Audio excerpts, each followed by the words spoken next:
Hello, and welcome back to my channel. This is Caffeinated Dino, and today we're continuing Aviary Attorney. I believe, well, I know, we're doing Act 3. I already played this act, but my file got corrupted, and it didn't save any of it. At this point, I've already played Act 4, so I'm hoping that this will let me do this again. Okay, it will. Cool. So that's what we're gonna do. We're gonna end up playing, Act 3 again.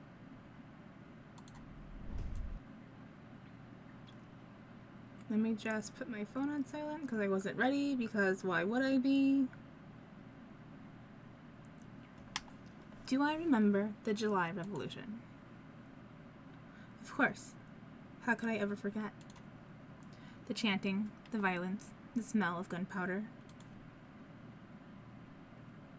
3 glorious days.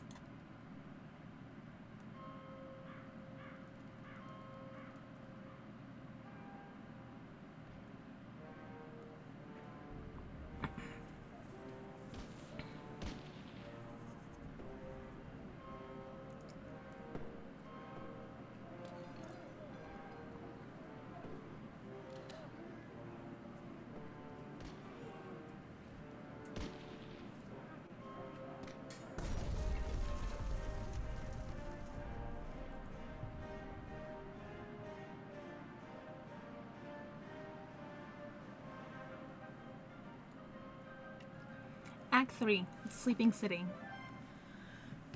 I can't believe he's skipping work again. Of course I don't have water. I swear, if I find that moping bird, I'd like an hour joy. Ah, finally. Good morning, Falcon. Morning, Spur. No, wait, it's 2 in the afternoon. That means the official greeting is, where the hell have you been, lazy bones? Ugh, it's far too early for this level of roasting. Pass the Cabernet Sauvignon. No way, we've got important business to discuss, and I can't do that if you're half drunk. Monzu, give me a break. I haven't had a good night's sleep since the trial. Something on your mind? Actually, yes. It was what that wolf judge said about a revolution. That guy was off his rocker. And besides, if we worried about every potential French Revolution, we would never get any work done at all. Am I right? Yeah, maybe you're right. Worrying doesn't do us any good. Tell me about the important business you wanted to discuss. Oh? Oh yeah, the business. A letter. This was from the Paris Police Department. Fancy wax seal and everything. That is indeed a fancy seal. Well, go ahead, Sparrowson. You may have the honors. Alright, Monsieur Falcon, meet me in the rooftop cafe opposite the Palace de Bastille. I have a proposal. Regards, Inspector Volarty. That's it. How's hers? A proposal from the inspector. Interesting. Do you have any idea what sort of proposal he has in mind? Not a clue. So, are we going to meet him and find out? We may as well. I don't know what sort of proposal the inspector has in mind, but we would be foolish to reject it without even hearing him out. Grab your coat. Alright, no dilly-dallying. I like it. Oh, but before I forget, I need to drop by the hospital at some point. What did you eat this time? No, it's not like that. Well, not entirely. I need to pay for the bill for my last visit. Oh, that's reasonable. Sure, we can pay a visit, but the inspector's call should take priority, I think.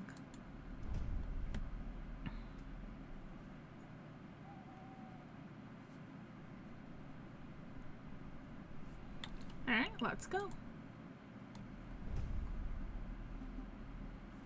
Purr. It's far too cold to be meeting on a rooftop cafe. Why couldn't the inspector have chosen a comfier location? Who knows? Maybe the inspector likes the view because it reminds him of his days guarding the old Bastille under the ancient regime.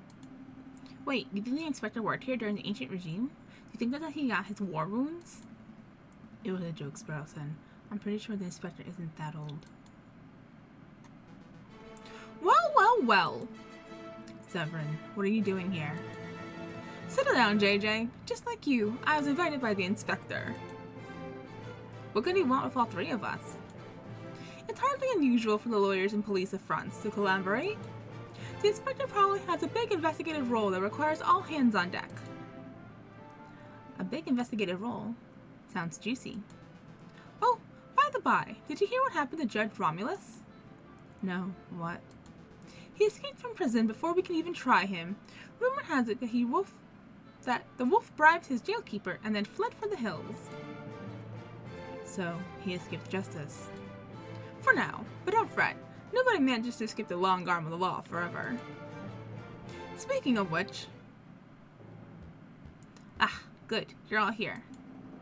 Excuse me, Monsieur Mr. Inspector Volarchi, sir? Falcon and I were wondering, did you get your injuries while defending the old Bastille prison?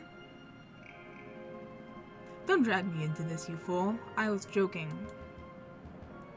You impudent whelps. I'm not that old. I sustained these injuries when in the July Revolution 18 years ago. I was a royal guard, just a lowly peon. The air was thick with gunpowder and blood. Oh great, now you've set him off. We had given the order to charge at a rebel barricade, and my comrades and I fastened our bayonets. Suddenly, boom! Without warning, a gunpowder keg exploded, and my comrades were dead. I was heavily wounded. That's when I looked up and saw a looming figure standing between the gargoyles of Notre Dame. It was the Viridian killer himself. This is a fascinating story, Inspector, but perhaps you can tell us why we are here. Oh, right, of course. Why we're here. What I'm about to tell you is to remain strictly confidential, you understand?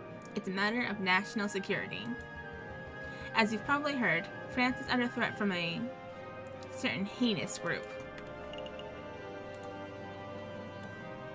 Revolutionaries. Indeed, rebels. There's a storm brewing in the shadows of Paris. We, the Paris Police Department, have known about it for months. No, years. In every tavern and on every street corner, people talk of organizing protests and throwing the government. The king has ordered for public gatherings to be dispersed and newspapers to be censored, but the whispers of dissent remain. No surprise there. If you take away an angry citizen's ability to speak, they will just get even angrier. Indeed, and that's why it's paramount that we find and strike at the heart of the rebel group as soon as possible. For that, I need your help. What exactly do you want us to do?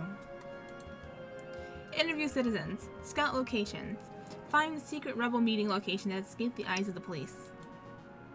Do we have any leads? Just one.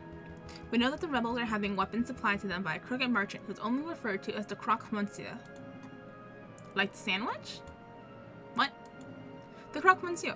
It's a hot sandwich. Cheese, ham, a little bechamel, throw in some peppers if it's a Friday night. This has nothing to do with sandwiches. Croque monsieur is the alias of an accomplished and notoriously dangerous arms dealer. In any case, that's everything the Parisian police know. That's everything? That's all you have to demonstrate after years of tracking? Naturally, the public prosecutor is my duty to help the police with their investigative work. I would be honored to lend any and all assistance. Suck up. That's very good to hear, Monsieur Cocorico. What about you, Falcon? Well, to be honest, Inspector, I don't quite understand why you're asking me. I'm a private defense attorney. I work for citizens who get stuck in legal trouble. Rebel hunting isn't quite my forte. You want to know why I'm asking you? Look around you, Falcon. We are surrounded by corruption and incompetence. The judges are bloodthirsty wolves, and the jailers are thieving ravens, and the National Guard are sitting ducks. Look at the slackers and dullards who supposedly protect and serve this country. Nobody cares about justice anymore. You saw my shameful display at the previous trials. Those are the results I produced with imbeciles to assist me. But you three, you care. Falcon, I saw you defending Dame Cataline and Prince Juan. I heard of your escapades around the city, frantically collecting evidence and interviewing witnesses. Frankly, you did more investigative work over the last month than I've seen any policeman do in a year. Not including myself, of course. But, Dame Cataline, it doesn't matter. You have passion and conviction, and you aren't a total bird brain. By my book, that makes you a fantastic investigator, even if that is not in your job description. So what do you say? Do you want to sit around your office twiddling your thumbs until another pointless job offer falls into your lap? Or do you want to take this opportunity to do something great and help us track down the animals who wish to harm our glorious nation? Thanks. We will do it. I would be honored to help my country, Inspector. Consider us on board. Excellent. Just what I wanted to hear. I had no idea you were such a patriot, JJ. There's nothing wrong with a little national pride. Yeah, pride is fine and all, but, do we get any compensation for this? Of course. Here's 50 francs. You'll receive another 50 upon the completion of your work. 50 francs? Pfft, we're being undersold. Hush, Sparrowson. This is a great opportunity. I don't want to keep you any longer than necessary. You already have all the key facts of the investigation. Find the elusive Croque Monsieur. Find where the rebels are congregating. Those are your 2 tasks. I will check up on your progress in 3 weeks' time. See what you can accomplish by then. I'll be doing my own independent investigation into the rebel group, JJ, so suppose this is a competition of sorts. Try to keep up with me. Don't make me laugh, Severin. I'll have all the rebel leaders behind bars before you even have your first suspect. Come, Sparrowson, we have a Croque Monsieur to hunt. Okay, let's go. I knew a little competition would kick those bird brains into gear. Well, Inspector, this has been a productive meeting. I should probably start my investigation into the Croque Monsieur too. Not so fast, Cocorico. There's something else we need to discuss. Ooh.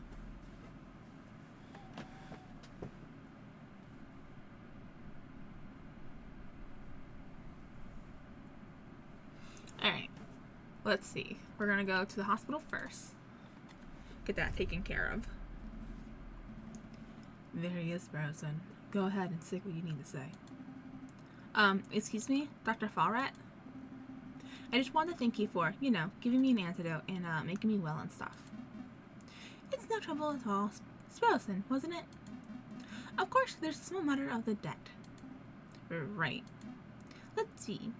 1 hospital bed, 1 dose of specialized antidote, expert medical care from the attending physician. The total comes to 500 francs. Falcon, can I get an advance in this month's pay, and the next month's, and maybe the months after? Calm down, Sparrowson. I'm sure the doctor's a reasonable man. He will surely allow you to pay in installments. Of course. Oh, thank goodness. With my current wages, I should be able to fully pay off the debt by the 20th century. Hey, your pay isn't that bad. Now, there's no need for quibbling. I have a suggestion. You messieurs are lawyers, yes? If you do some pro bono work for me, I may be able to knock the bill down a little. Maybe to say 100 francs. Oh, that sounds much more manageable. What kind of legal... Oh, that sounds much more manageable. What kind of legal work do you have in mind? Debt collection. Sounds fun. That actually sounds quite fun. It would be a nice change from this Croque Monsieur nonsense. Yes, give us the details, Doctor. There's a man I treated for a small injury a couple years ago. He's been evading my attempts at collecting on his bill ever since. I wouldn't normally pursue medical bills so aggressively, but I know that the man is a successful inventor. He can easily afford to front the bill. I would greatly appreciate if you would pay him a visit and strong-arm him into loosening his purse strings. Well, I'm not making any promises, but maybe we can swing by the inventor's house, if we have a free minute. Thanks, Falcon. And thank you, Doctor. We'll dedicate every waking moment to collecting this debt. Wait, I didn't agree to that. Every waking moment.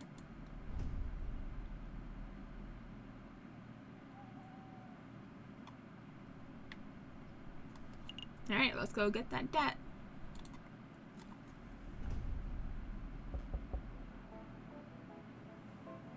Come in. Oops, wrong button. Are you Monsieur Gustave Trevet? I am, and you are? Lawyers, let's talk. We're lawyers, sent on behalf of Dr. Falrat. We're here to collect the debt you owe. It's time to pay up, Monsieur. Oh, mon Dieu. Oh, mon Dieu. I completely forgot about that. Listen, I would be happy to pay, but it looks like I don't quite have enough money on hand. What to do? I know. I have a brand new invention that will blow the doctor's socks off. It's a device that will completely revolutionize the surgical field. I imagine the doctor would prefer hard cash over some gadget. No, trust me. This baby will easily be worth 10,000, no, 100,000 francs. The doctor will love it. Oh, alright then. Hand the device over and I'll pass it along to Dr. Orfal right away. Well, it's not that simple. The device isn't finished yet. It's not finished? I know exactly what needs to be done, but I'm missing some crucial parts. Perhaps if you had some time to spare, you can help me out. Run out and collect what I need. What? No, monsieur, that's absurd. If you have shopping to do, then you should do it yourself. Falcon, please, help the man. I can't spend the rest of my life in debt. Alright. No need to get all panicky. We'll hear the man out, at least. Great, I'll take notes. What is it that you need, monsieur? Let's see. I need a copper pot. A pot? As in a saucepan? What on earth for? It's a necessary component of my invention. I use it to build a portable electric battery. You see, when a zinc rod is suspended in sulfuric acid, accompanied by a copper surface, a current is generated. Save me your scientific mumbo-jumbo. One metal pot should be trivial to acquire. One copper pot. Oh, the copper part is important? Okay, one copper pot. I wonder where we can find one of those. I've seen copper kettles at Lahey's market, although those things aren't too cheap. I can't help but feel that I saw a copper pot somewhere else. What else? String. High-grade string to bind some components of the device together. Seems simple enough. I imagine Lahey's market would have that in abundance. Can we really afford to blow our whole budget at the market, Falcon? Surely there's a cheaper way to acquire the string. Look, I have a loose thread in my jacket. Take it. The string must be of higher quality than that, monsieur. I need something that's fishing line grade. Oh, I see. Was there anything else that you wanted, monsieur? Some books, confectionaries, alcohol, groceries, perhaps? No, that's everything. Alright, I've got it all written down.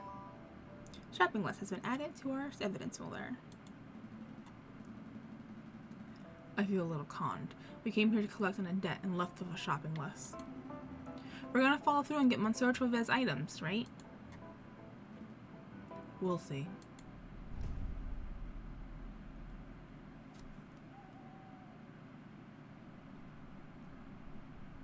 Alright. Before... Oh, there's a cutscene. Cocorico. What a view! You can see the July column so clearly from up here.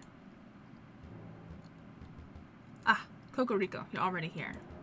You have news about the croque monsieur? Or is this about the other matter? Here you go. As requested, the full register of those who entered Paris Law School and the full list of graduates. Very good. Let's take a look. No, could you please tell me what this is about, Inspector? What exactly are you looking for? Look at this list of graduates. Do you see any names you recognize? Well, I see my own, class of 1837. And I see the moronic prosecutor, Rupert Robington, under the class of 1846. Oh, and there's J.J. Falcon under the class of 1832. Very good. Now look at this register from page from 1829. See anything amiss? Well, I don't see JJ's name, but I'm not quite sure what that implies, Inspector. The explanation is simple. J.J. Falcon changed his name sometime between 1829 and 1832, right around the time of the July Revolution. And why would he do that? Why, indeed. Monsieur Cocorico, you and I are roosters. We are birds of justice, birds of French national pride. But Falcon, he's a bird of prey. It is his very nature to draw his talons and lash out at those around him. I have no doubt that when the pressure rises, he will show his true colors. I'm not sure I agree with your personality assessment, Inspector. I always suspected JJ was a buffoon, an imbecile, and a troglodyte, but never would I describe him as a person of malice. Time will tell.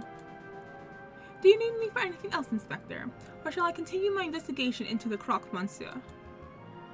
There is one more thing. Take this. A pistol? No thank you, Inspector. These are dangerous times. If you face a violent threat, you cannot hope to defend yourself with that riding crop of yours. I'm well aware. I just find these ghastly things tend to escalate situations rather than mitigate them. That's what everyone says during peacetime. Take it. Thank me when it saves your hide. Fine, I'll keep hold of it. Well, Monsieur Cocorico, you have been most helpful. I'm just doing my duty. Good day, Inspector. Alright. What was I saying before the cutscene started? Oh, I want to not just do straight the side quests. I want to also work on getting the Croque Monsieur stuff.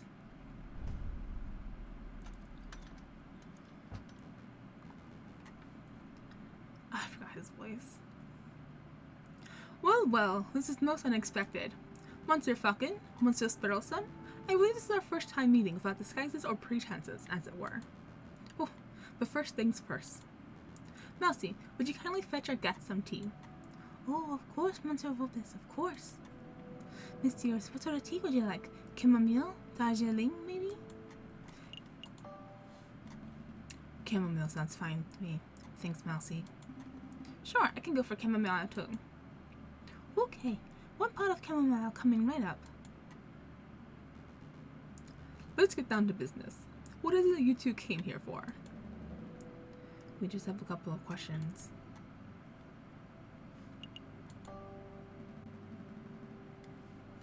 Have you ever heard of a person called the Croque Monsieur? I know, we aren't talking about the sandwich, unfortunately. The Croque Monsieur. Are you referring to the black market salesman? The man who claims to be able to procure anything, no matter how illegal? Yes, that sounds exactly like the person we're looking for. Do you know him? Me, personally? No, Monsieur. I just know of his vile reputation. I see. Then, do you have any idea how we can find him? Meeting the Croque Monsieur face to face is not easy. The man doesn't make himself known to just about anybody, after all. I know. I should do a little investigative work of my own. Come back in 3 days, and I will tell you where and when you can find the Croque Monsieur. That's an enormous help. Thank you so much, Monsieur Vulpes. Of course, there is a price. A price. It is just a small fee. A mere 30 francs. Hey, we saved your derriere over that Prince Juan business. Is there any way to show your gratitude? Monsieur Vulpes, you must understand that this is no personal errand. We are investigating on behalf of king and country. I'm sure your intentions are noble, Monsieur Falcon, but I am running a business here. A fox has to eat. 30 francs, and I guarantee I will find the Croque Monsieur. That's my final offer. What do you say? Here you go, Monsieur. Very good. As promised, return in 3 days or later, and I will tell you where the Croque Monsieur can be found. Rest assured that I will undertake my end of the bargain with care and diligence. I expect nothing less. Thank you, Monsieur Vulpes. It is my pleasure. Was there anything else you wanted to ask? Monsieur Vulpes, have you heard of any rumors of an uprising? Of course. These days a man can't walk into a tavern without hearing angry men whispering about violence and revolt. I dare say that Paris may find itself in the midst of another revolution before the end of winter. But what can you tell us about the dissenters specifically? Do you know where they are meeting? I'm afraid I only know what you can read in the papers, Monsieur. I know anti-government protesters were meeting out in the open until the government clamped down on large public banquets. With the banquets gone, who knows where the dissenters went? I see. Perhaps I can assist you with something else. That's all. Have a pleasant day, Monsieur Vulpes. As to you, messieurs. The tea is ready, Monsieur Vulpes. It's ready. I'm afraid you're too slow, Mousy. Oh, bother.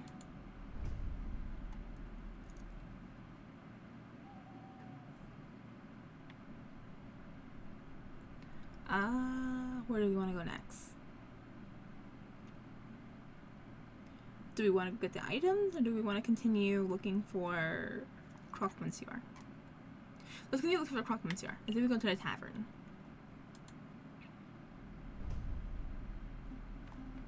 No. No drinking. Dead Falcon. Calm down, Sparrowson. I'm just here for information. Taverns are the first place you will go to moan about the government. Therefore, they are perfect rebel breeding grounds. Oh, that makes sense. Ah, it's you two. What will it be today? Wine or beer? I'm afraid it's just questions for now, Madame Quinnell. We're looking for a man called the Croque Monsieur. Have you seen him? No, that name doesn't sound familiar at all. Okay. Have you heard any of your patrons bad-mouthing the government? Of course. This is a tavern, hun. If people couldn't come here to grope and talk politics, where else could they go? That's true. Does anyone stood out? Well...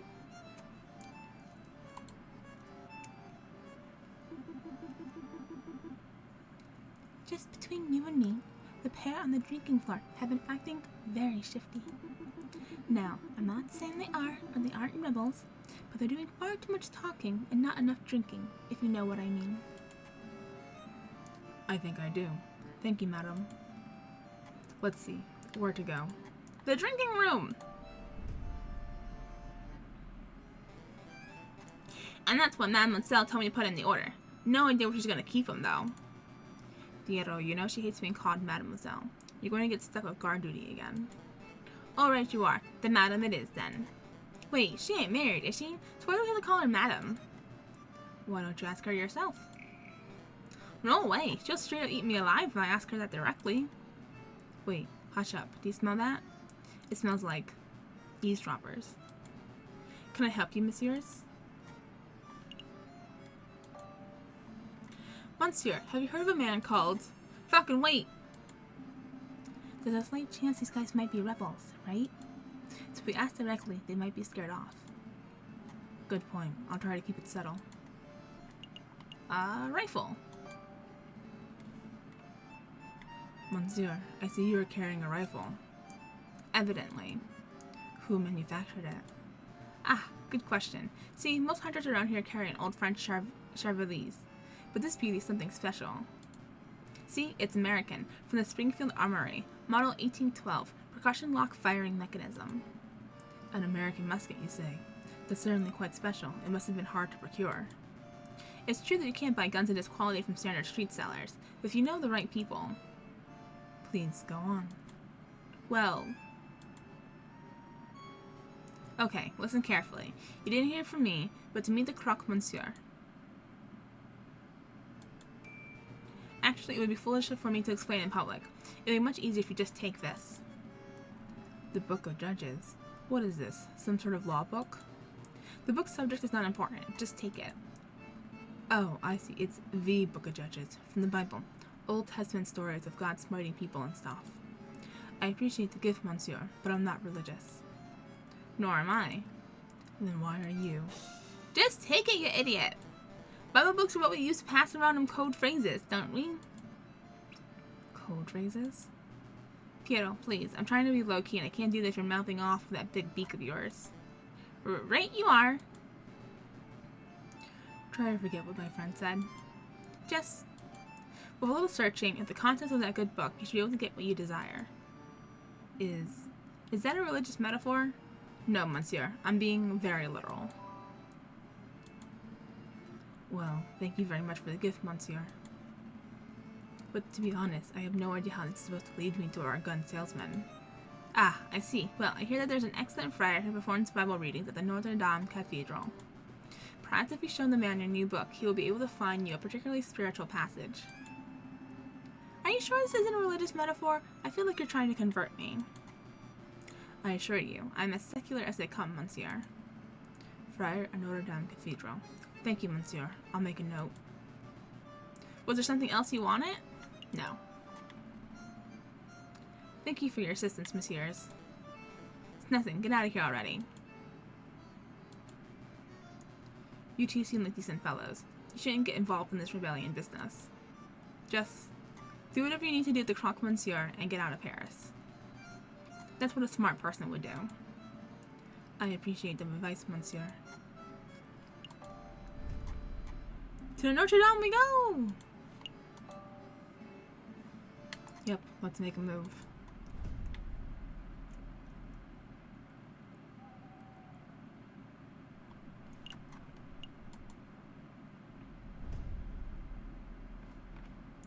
Falcon and Spiriton step into the grand atrium of Notre Dame Cathedral. Scaffolding lines much of the crumbling outer wall. Unperturbed, a handful of devotees are silently kneeled in thought. Here for a little prayer, are we, Falcon? I had no idea you were a religious type. Don't be silly. I'm following up Fontaine's lead. We must find our mystery friar. Do you think it's that hunched-over fellow over there? I bet it's him. He looks super suspicious. It could be. Let's show some tact. Excuse me, Monsieur Friar! Do you know what tact is, Spirlson? Welcome, my brothers, welcome. All the welcome under the roof of the house of God. Are you here to confess your sins? Or perhaps you wish to join in our services? Actually, Friar, we're here because... Falcon! That friar. He looks eerily familiar. Now that you mention it, he does look a little like the guy who delivers our post, doesn't he? What? No, that's not who I meant. And does he look anything like our postman? Am I going mad? Your friend appears to be upset. Don't mind him. He's just in a huff because he thinks he looked like this judge we once met. Judge Romulus. I get that all the time. I'm his twin brother, you see. Oh, good. I'm not going mad. Friar, would you say that you had a good relationship with Romulus? We were close, but as you may have heard, he got in trouble with the law recently. I haven't seen him in weeks. I see. I didn't mean to pry. It's no trouble. But tell me, why are you here, my brothers? Oh, right. We have a couple of questions. Friar, we have something that we would like to show you. The Book of Judges! Could you take a look at this? We heard that you can give special passive readings. Ah, I see. You have your own copy of the Book of Judges. I think you will find chapter 15, verse 2 to be particularly enlightening. Let's see. Chapter 15, verse 2. This chapter follows the journey of Samson, the heroic judge with divine strength. In this part of the description, Samson is confronted by the men who are angered by Samson's notion of justice. Please, could you read the passage? Okay. 3,000 men of Judah went to the top of the rock Edom. They said to Samson, Knowest thou that the Philistines are rulers over us? What is this that thou hast done unto us? And Samson said unto them, As they did unto me, so I have done unto them. As they did unto me, so I have done unto them. A beautiful sentence, wouldn't you agree? It's poetic. A beautiful summation of justice. You understand the passage. That's delightful to hear. Yes, Samson was a great judge. Not a judge of today who sits in a high chair and files endless paperwork, but an old judge, a holy judge, a Shophet. Shophets were to be admired and feared. They made their own judgments and dispensed their own punishments. I'm starting to ramble, aren't I? Okay, let's get back to the point. The key word of the day is Edom, and that's the name of the cave where Samson hid. The Rock of Edom. Edom. Got it. I'll make a note. It's like backwards mate, but I'm confused. What do we do with this key word? That is for you to learn on your own, my brothers. You appear to be intelligent. I'm sure that if you put your faith in the right people, you can uncover the truth. We'll see what we can do. Is there anything else I can help you today? Perhaps you wish to make a confession? No. I think we're done here. Thank you for your time, Friar. Go in peace, my brothers.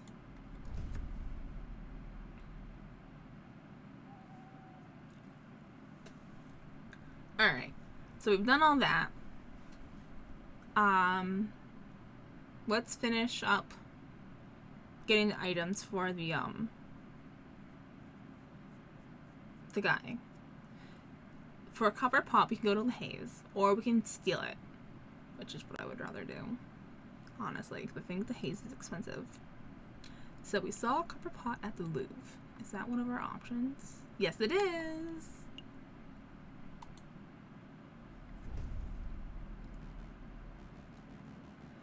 Excuse me, madam. Do you have a moment to talk about the cult of reason?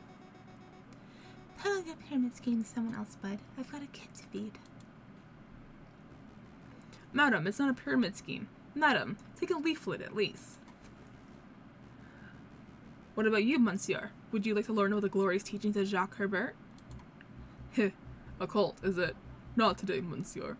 I've already been in my fair share of cults. But this cult is different. A member of the cult of reason, huh? Strange. I thought that cult died out way back in the old revolution. Hey, Falcon, that person. He looks like a run-of-the-mill cultist. I can see that, but doesn't his face look familiar to you? He does look familiar. Actually, the resemblance is uncanny. Shall we get his attention? Uh-oh, he spotted us.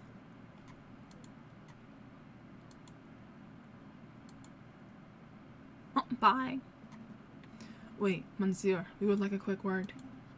Come back! Teach us about the wonders of the cult of reason! He's gone.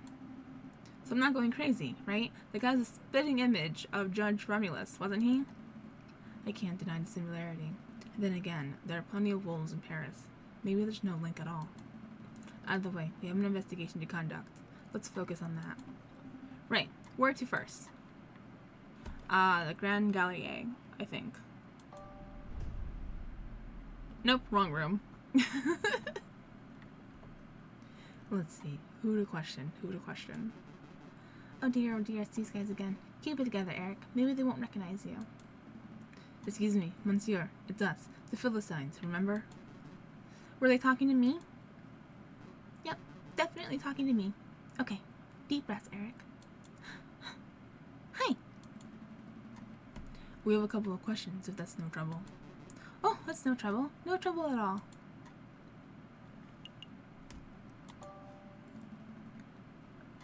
Did you see the cultists outside? The cultists? You mean that cult of reason fellow? Yeah. He accosted me a few days ago. We chatted for a while. Not by choice, of course, but because I didn't know how to get out of the conversation. It got a little out of hand. He insisted that I take a pamphlet. Let's have a look at this. Be Your Own God, an introductory guide to the cult of reason by Jacques Herbert. He even added his own signature. See, at the bottom there? To my newest bestest bud, Eric. Happy readings. Best wishes, Sylvius. Green ink too. What a fiendish color choice. That guy looks such a slime ball. We aren't even close to bestest buddies. At least we know the cultist's name. Sylvius. Do you mind if we keep this pamphlet, monsieur? Be my guest. I don't want it. Did you want something else? Do you know anything about an uprising? An uprising? You know, people getting angry, being violent, overthrowing the government, stuff like that. Goodness, no, I don't know anything about that sort of thing. Never mind then. That's all. Thank you for your time, monsieur. You've been a great help. It's no trouble. No trouble at all. Okay. Well, we got the paper, so that's good. But we want the copper pot.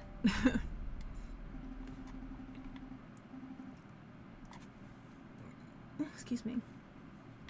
This is the room we investigated during the Poison Rose case, right? Why are we back here? I can't help but feel that I saw something here a couple weeks ago. Something that may be of use to us. Really? Alright, let's take a look around. The pot. This urn. I remember it. It's the one that smells of chocolate. Yes, but more importantly, it's made of copper. Why is that important? Ooh, I see. You're thinking of Monsieur Trouvet's request. He wanted a copper pot, didn't he? This would do nicely. But this is a museum piece. We couldn't just take it, could we? Couldn't we? I don't know. Could we? We could. You want to be a museum robber, Sparrowson. It's been my lifelong dream. Marvelous. Put this urn under your coat. That's not going to fit under my coat. They're already weirdly shaped. No one will see anything out of the ordinary. Hey! You sneakily add it to your evidence folder. This is exciting. What else shall we steal? Nothing. We're going to leave before we draw suspicion. How about a painting? Just a small one no one will care about. Like the Mona Lisa. Let's steal the Mona Lisa. Let's not. Alright. I meant to click the X. We're done here. At least for now. We can't spend all day robbing Roman artifacts, I suppose. So where next? We're done. How do we get out of here?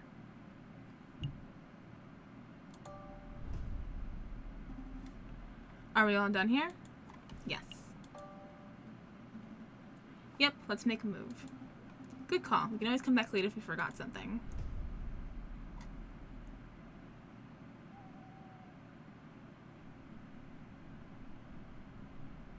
Alright, and then he also wanted, I should look at my items on the screen.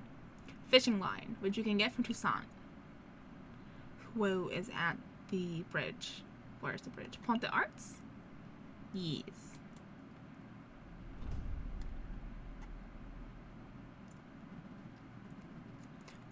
Well, if it isn't the rude lawyers. You know, you owe me, big guy. I owe you? Yep, my fishing line snapped when I dragged you out of the water the other day. I had to buy a new reel. So the way I see it, you owe me 2 francs for the fishing line and 1,000,000 francs for saving your life. I don't have 1,000,002 francs. Really? But you look so bourgeoisie. Alright, I'll tell you what. 2 francs for the line and we'll call it even. Here, 2 francs. Consider it a gift of gratitude for saving my life. Much thanks, monsieur. Now, why are you here? How much do we have? 102. Why are we here? Oh, right. We have some questions. I want your fishing line. So, caught anything good? Today? Not a kipper. This new fishing line is really good, but I've run out of good bait, so it's practically useless by itself. Oh, I just understood something from Act 4. Darn it. Alright, we're not gonna metagame that. Ugh. That's quite an issue. Hey, Falcon, do you think that fishing line would work as a high-grade string Monsieur Trove wanted? It just might. Say, Monsieur Kingsley, since you weren't catching anything, would it be possible for us to take that new fishing line off your hands? Sure, what's it worth? Didn't we already go over the fishing line payment business?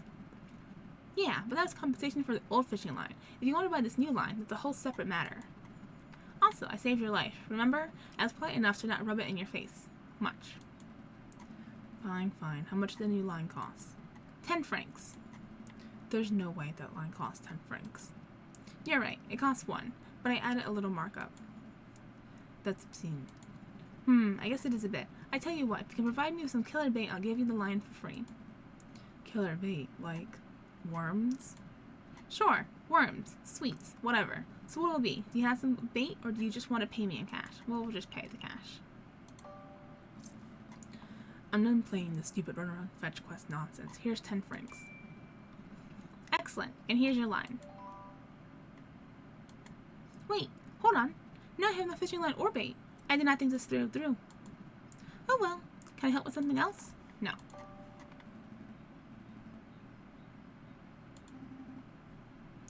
Bye, Monsieur Fisherman. Hey, you know I hate being called that.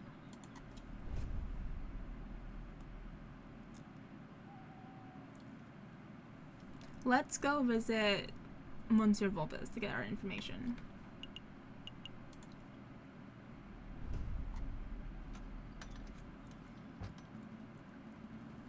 Monsieur Vulpes, you've managed to dig up some good information, I trust. There's good news, and there is bad news. Let's hear the good news. Itchy. I found a way you can meet the croque monsieur. He lives around the Rue de Marmosets on Friday evenings. The Rue de Marmosets? Oh, that's Monkey Road by Notre Dame. That seems simple enough. So what's the bad news? The croque monsieur refuses to speak to anyone who doesn't know a secret password. Ah, we have that. and I was unable to procure the particular password. I see. That is a problem. I apologize that I could not be of more help. It is no problem at all, monsieur. You have given us a fantastic lead. Rue the Marmosets on Friday. I'll be there. And I think we know what the password is. We do. Come on, Falcon. Don't be a bird brain. I shan't delay you two any longer. I'm sure you have a lot of investigative work to do. That we do. Thanks for all the help, Monsieur Vulpes. And it's Thursday.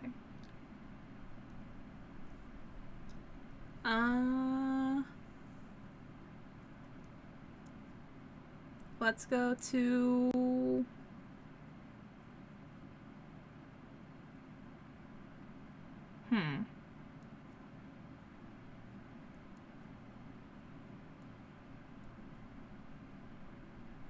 Right, let's go give it to this guy.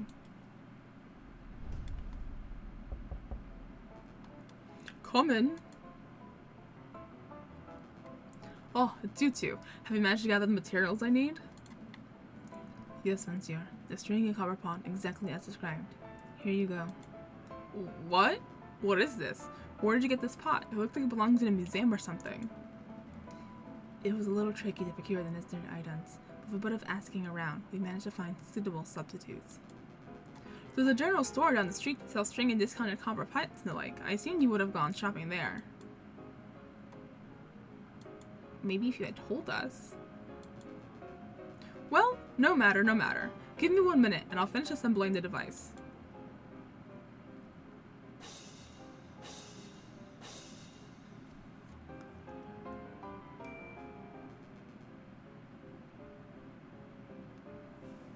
Ta-da! May I proudly present to you Gustave Trevet's magnificent Explorer Extractor surgical device. Trademark, patent pending. It looks like a pair of kitchen tongs hooked up to a stewing pot. Agreed. I wasn't something so low tech and well, bad. Perhaps a demonstration is in order. 1 moment, if you please. Psst, Falcon. The thing looks like junk. This whole fetch quest has been a waste of our time. I suspected the man was delusional from the very start. It would explain why he was being treated by a mental health professional. There's nothing to be done, though. Let's just humor Gustave until we get an opportunity to leave. Cut our losses. What about my medical debt? Time for a demonstration. Get ready to have your stockings blown off, messieurs. Ahem. So here we have one piece of regular piece of meat. Imagine, if you will, that this is a soldier. Okay, the meat is a soldier. An oddly shaped and potentially tasty soldier. And here we have a small piece of iron. Imagine, if you will, that this is a musket ball. So soldiers wandered to a battlefield, not a care in the world, when all of a sudden, BAM! The person has been shot. The musket ball has been embedded in the man's flesh. I'm scared, Falcon. He slammed that metal into the meat like a madman. Quick, messieurs. You're a battlefield medic. The soldier is wounded and yet precious little time. What do we do? Well, I'm no surgeon. I think most doctors would feel around for the musket ball fragments and then carefully use a scalpel. How archaic! How slow! How imprecise! Now I hear you wondering, Monsieur Trove, surely there must be a better way. I wasn't. Well, wonder no more. Behold, the Explorer Extractor. Watch as I power up the device. And then as I move the detector component over the meat. Is that thing humming? It is, monsieur. When the electromagnetic component of the Explorer Extractor detects a piece of iron, the device vibrates and emits a soft hum. I must say, I'm actually impressed, monsieur. A device that can detect metal beneath flesh? That's innovative. I've never heard of such a thing before. Yeah, but why limit it to battlefield surgery? You could repurpose that thing to be some sort of treasure hunting device. That would make you really rich. Hold your horses, messieurs. Hold your horses. I'm not done yet. You've only seen half of the device capabilities. The exploration part. Now witness the second part. Extraction. Did that thing just Yep, sucked out that bullet like a pip from a grapefruit. Behold! The original piece of iron, removed swiftly and precisely from the flesh.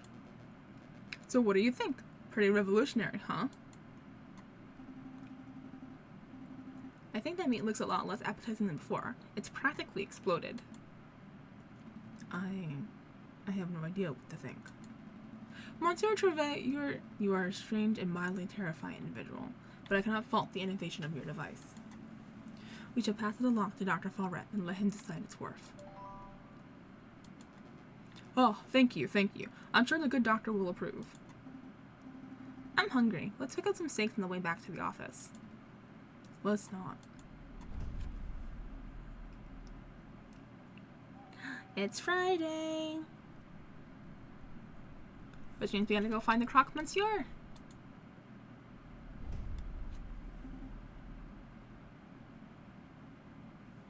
Is that him? It must be. Excuse me, monsieur. I don't recognize you fellas. What's the password? The password?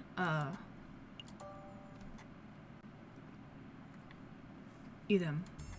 Oh! I took you fella for burn comps, but you actually know the secret password. So what do you want?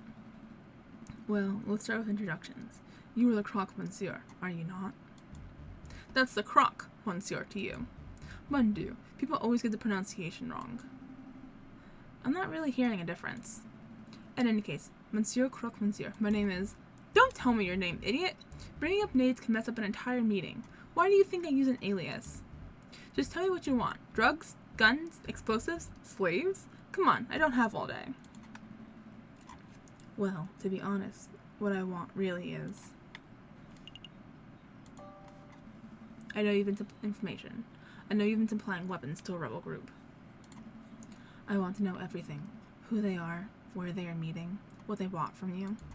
If I sold out my customers, I wouldn't be good for my reputation now, would it? I suppose that's true.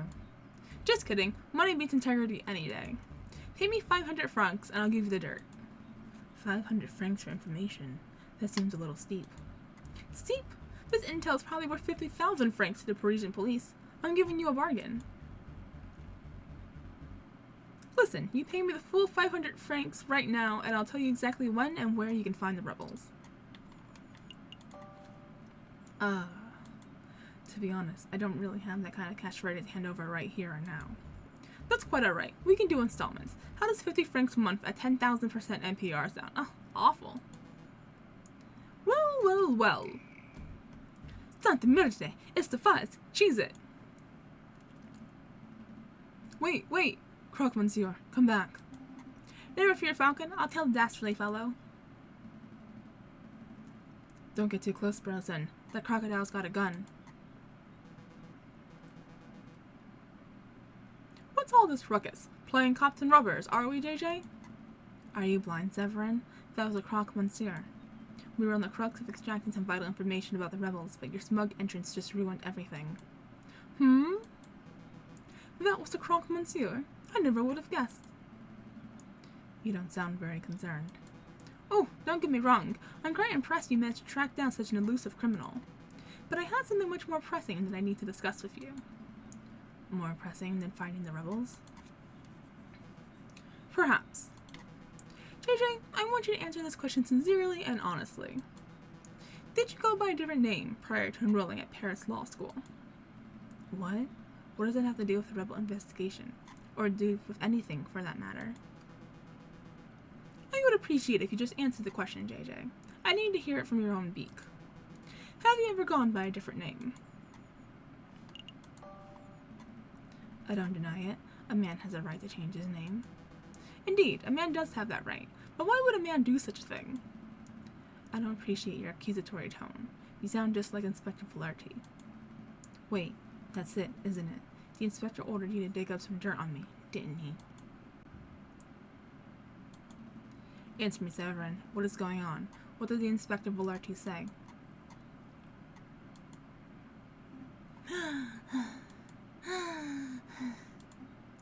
Man, that croc can run.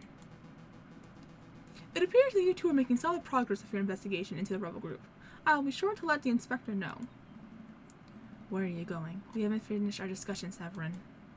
We have. I've learned what I came here to find out. Good day, JJ. Good day, Sparrowson. What was that all about? It doesn't matter. Severin's just poking his beak where it doesn't belong. Heh. Nosy. Blighter.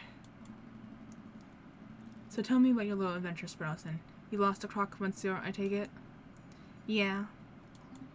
He looks like a stumpy reptile, but he ran like a gazelle. I lost him in no time at all. I see. With the croc monsieur's lead gone, our investigation has reached a dead end. Not entirely. He dropped something during the chase. He dropped something? What exactly? I'll show you. Follow me.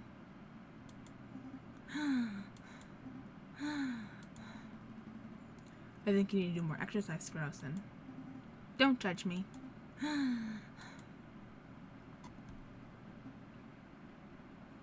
Ow. Ow. Ow. One, do. What is it now? Muscle cramp? No, my foot's hurting. I think I got something in my shoe. Well, grit your beak and bear it. This is around where you saw the crocodile drop something, right? Yeah, somewhere around here. Let's put on our investigation hats and find whatever it is.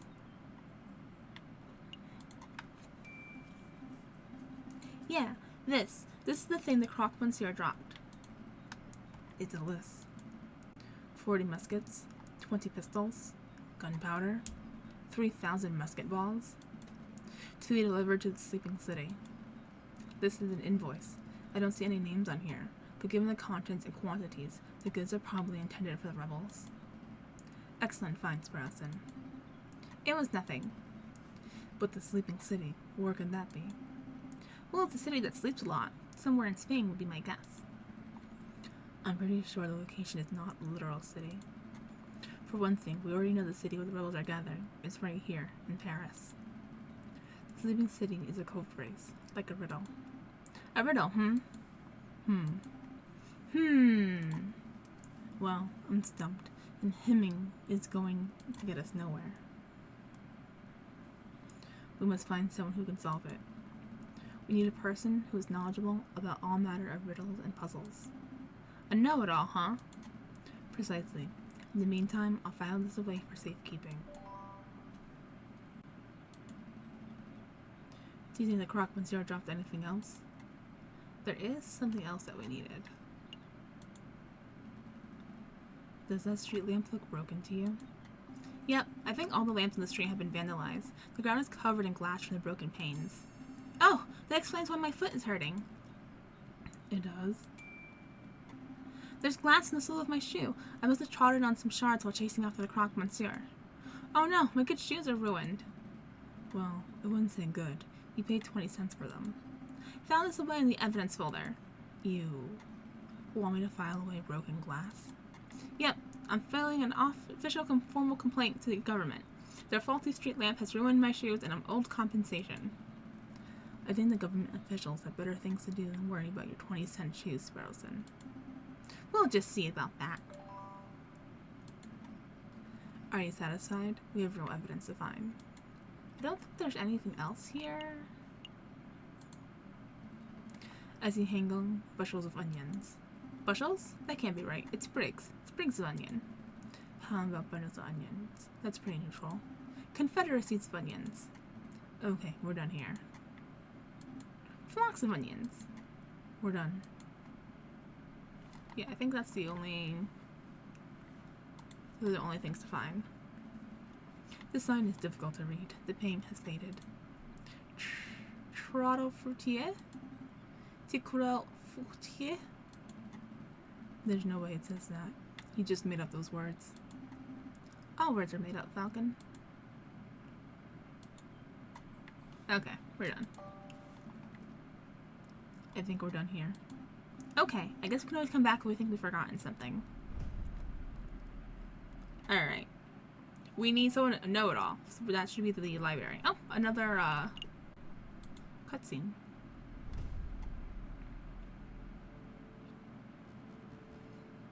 Is the room to your liking, mademoiselle? Don't call me that. Ah, my apologies, madam. But what are your thoughts? Is the room suitable? It's dark, cramped, and a little more macabre, but it will do. Excellent. I've hired private security to guard the entrance 24 hours a day. Rest assured, your weapons are safe. Tell me, Friar, are we doing the right thing? Of course we are, madam. There cannot be change without bloodshed. No revolution without revolution. Surely you aren't having second thoughts. Of course not. I want nothing more than to serve justice to the corrupted rulers of this country. When the time comes, I'll be the one to pull the trigger. Oh boy. Alright, to the library.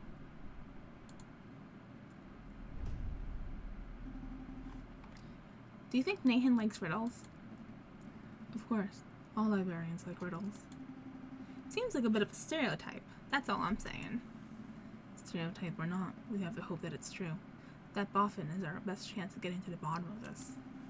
Time to put on our polite faces. Here's how. He's here now. Good day, Dromio and Good day, Dromio and Dromio. Why, good day, monsieur. It's a pleasure to see you again on this fine day. Tell me, kind monsieur, do you like riddles? Of course. Here's one for you, monsieurs. What has 2 mouths and 4 ears, yet talks twice as much as it listens? You. It's you, monsieurs. You come in here, yammering and yelling, never stopping to close your beaks for 1 minute. Oh, haha, very good, monsieur. Last Sparrowson, we need to get in his good books. But what was that? Sorry, I can't fake laugh. Oh, mon Dieu. Stop this farce. You, monsieurs, obviously have some inane riddle that you want solving. So let's hear it. Go on, spit it out. Oh, right. Well, if we were to say that there's a place called the Sleeping City in Paris, where would it be? That's a new one. The Sleeping City. Got it. Really? Of course. The riddle was trivially easy. There are plenty of locations that could be called a Sleeping City, but only one earns that place in Paris. Oh, and where would that be? We know the answer, of course, obviously. We're just fact-checking to make sure that you got it right. Think it through, messieurs. What kind of city is only inhabited by those who sleep all day and all night? I got it. Spain. Don't be daft, Sparrowson. Spain isn't a city. But perhaps monsieur is referring to the capital of Spain, Madrid. Nice sleepy place. Spain? Madrid? You two are remarkably dense, aren't you? Sleep is a metaphor. Actually, it's one of the oldest and most powerful metaphors in the history of literature. It symbolizes death itself. The Sleeping City obviously refers to a city of the dead, an necropolis. Think, messieurs, think. Use your puny avian brains. Do we have any necropolises in Paris? Of course, the catacombs, the winding tunnels of the undead that lie beneath our very feet. Very good, monsieur. That is the first semi-intelligent thing you have managed to say all day. You have more questions, don't you? Oh, yes. Can you give us a brief rundown on the history of the catacombs? The cemeteries of Paris were overflowing by the end of the last century. It was a mess, from what I hear. To create space, King Louis XVI ordered old skeletons to be excavated and put into the unused mine tunnels that lie beneath the city. So, with a little renovation and many years of hard work, the mines were successfully turned into a subterranean mausoleum. So what? It's basically a grave for a few thousand skeletons? Millions, more like it. Don't underestimate the size of the tunnels, messieurs. I know that the bourgeoisie like to tour the catacombs, don't they? Correct. It was quite the bourgeois tourist hotspot some 20 years ago. But if you're hoping to pay a visit, you were too late. The church had all the entrances sealed shut fairly recently. Why would the church do that? Believe it or not, they consider the turning of a mausoleum into a tourist attraction to be in poor taste. Oh, right. They shut down all the entrances? Really? Surely there must be 1 or 2 left untouched. If there is such an entrance, it's not public knowledge. I see.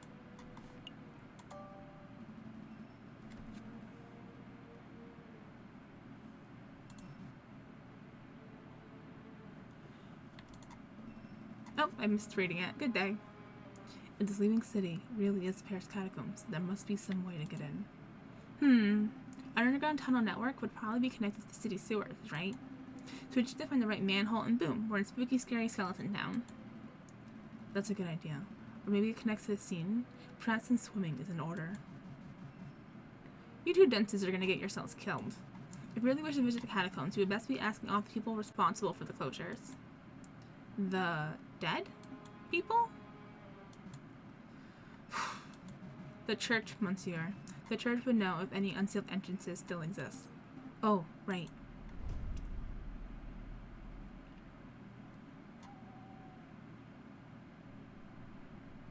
Alright, so Notre Dame. Where is it on the list? Here it is.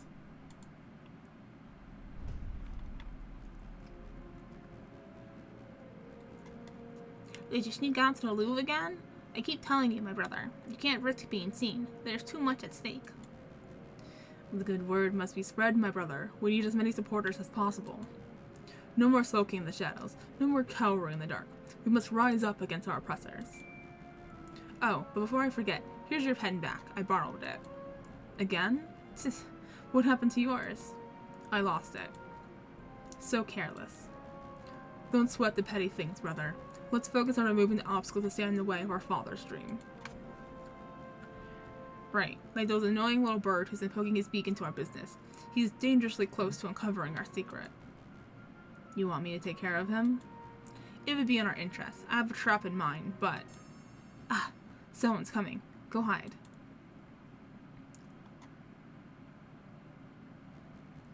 Oh, my brothers have returned. What can I do for you today? A confession, perhaps? Actually, Friar, we are here for information.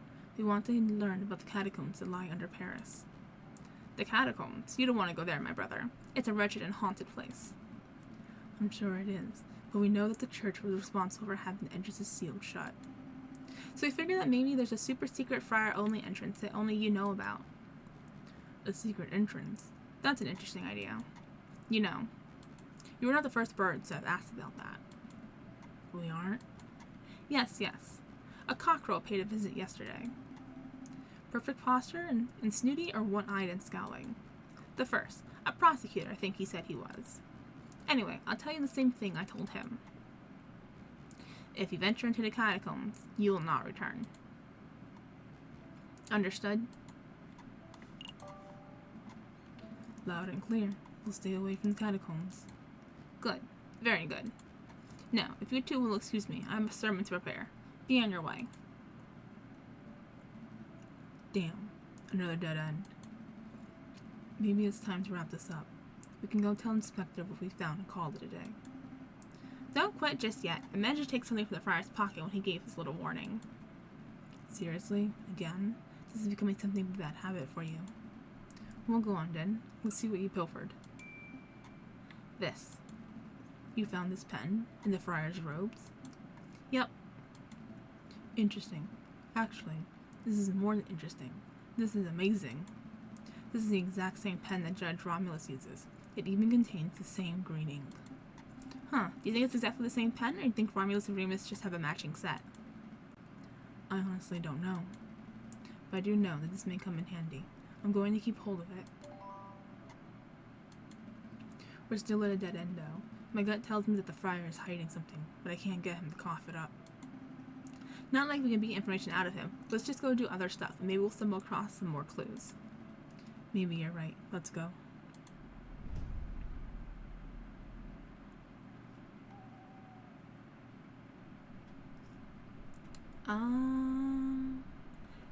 I'm not really sure where to go next. Let's go hand in the machine.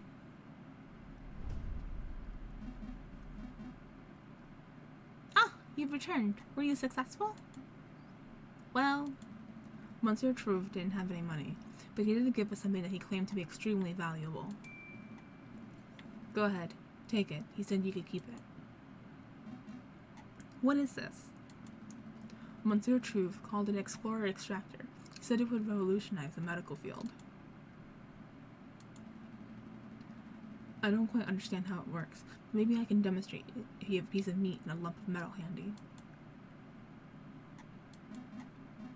Monsieur Falcon, Monsieur Sparrowson, I sent you to retrieve owed money. Instead, you return several days late with this child's toy? Just forget it. Forget the whole task. It was foolish of me to rely on private attorneys, and it was foolish of me to assume that a crazy inventor would produce money when asked. Keep your toy. Good day, messieurs. So do I get a discount on my bill? Dr. Fallret, about that discount? Oh, he's gone. Sorry, Sparrowson. It doesn't look like you'll be getting your discount. Well, there goes my year's wages. So, what do we do now? Get back to our investigation to the Croque Monsieur and the rebels, I assume. We've wasted precious time on this fool's errand.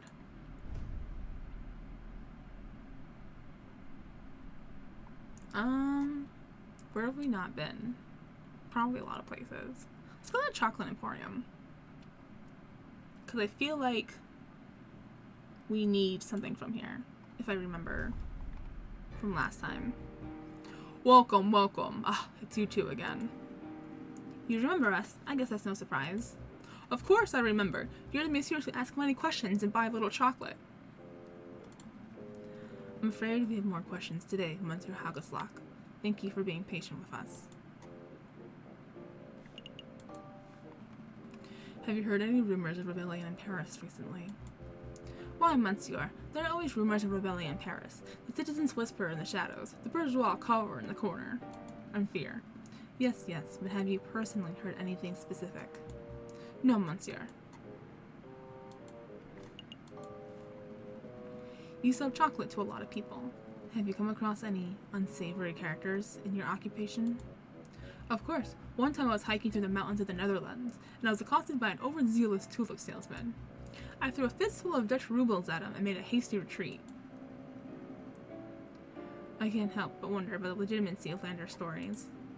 For some reason, his tangential rants don't bother me. Let me be more specific. We're looking for a person called the Croque Monsieur. Does that name sound familiar? No, Monsieur. I suppose we're done here. I guess those will still leave me to look for intel about a rebellion in a chocolate shop. Perhaps I can help you with something else, Monsieur. Like what? Well, you may have noticed that this is, in fact, a chocolate shop. I'm much better service as a chocolate salesman than a rumor monger. Ah, of course. I'm looking to buy a box of chocolates for a friend. May I have a recommendation? Could it be? Am I the friend, Falcon? Is this a gift for me? Certainly, Monsieur. If you're looking for something romantic, then perhaps an elegant heart-shaped selection from Tuscany would suit you. Romantic, you say? I don't feel that way about you, Falcon. But how can I decline such a scrumptious gift? No, that won't work. Do you have anything that would be suitable for any occasion? Ah, then perhaps you want this box of 20 creamy chocolate swirls from London. They are very sweet. Nobody can resist. Yes, those are perfect. Take them, Falcon. Take them. For pity's sake, Sparrowson, why are you being so fidgety? No reason. Then cut it out. It's weird. I think those would work nicely, Monsieur Hageslack. How much are they? 5 francs. Perhaps a little steep for some, but I assure you that their quality more than justifies the price tag. I'll take them. May I have them wrapped? Certainly, Monsieur. One moment, if you please. Falcon. What is it? I just want to say you have been a great friend and an inspirational mentor. I have ample amount of respect for you as a person, and you do know that these chocolates aren't for you, right? Oh.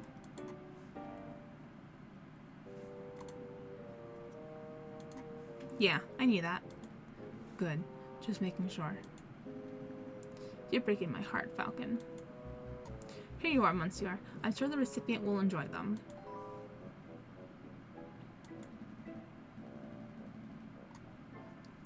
Thank you very much, Monsieur, and thank you for putting up with our endless questions.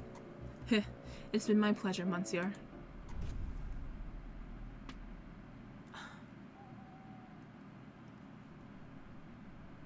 Oh, we still have free time.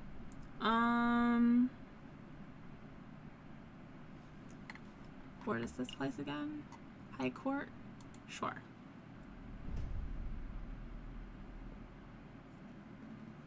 Ah, Judge Maxine. Oh, my throat hurts so much. Oh, hello, Falcon, and Mr. Blueberton? Sparrowson. Right, Sparrowton. Your Honor, we heard that you had an accident with a flight of stairs. It's good to see that you are back on your feet. A flight of stairs? No, I was actually assaulted, if you can believe that. I can believe that. I was just standing by the scene, minding my own business, and the next thing I know, I was on a riverbank, 100 kilometers downstream. That sounds a little familiar. When I woke, I had a mild case of amnesia. I thought I was an axolotl accountant. Axolotl? Ashotl? I always forget how to pronounce that correctly. It took 2 weeks for me to return to full mental health. In any case, Your Honor, it's good to see you back and healthy. Would you mind if we ran a couple of questions by you as part of an investigation we're undertaking? By all means, ask away, Monsieur. Judge Maxime, have you ever heard of a person called the Croque Monsieur? You're referring to that arms dealer, aren't you? Yes. Have you ever convicted him? No. The man is notoriously unfindable and uncatchable. I don't think anyone working in law enforcement has so much as seen his face. That's crazy. Well, there's no reason why we can't be the first to stop him, right, Falcon? Judge Maxime, have you heard any rumors about an uprising? Of course, tons. You have no idea how many criminals ramp up bringing down the government. You know, I was the one in charge of prosecuting the ones behind the June Day uprising of 32. That was some messy legal work. What about recently? Have you had anyone talk of anything specific? Well, I'm not attached to the case, but I hear that imposter, Judge Romulus, had some very strange things to say. Cults, anarchy, fire, and gunpowder. That man is not mentally stable. We need that much already. That's all. Thank you for your time, Your Honor. Anytime is yours.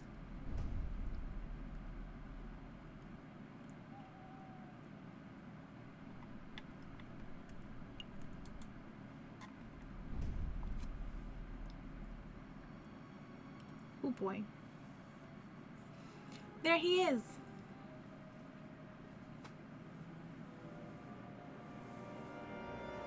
That's the rooster who shot the Croque Monsieur!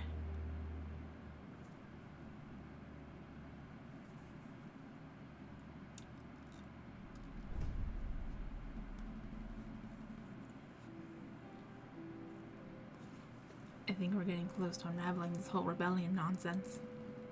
Let's not dawdle, Sparrowson. We're nearly there. Alright, let me just deal with this letter first. Spam?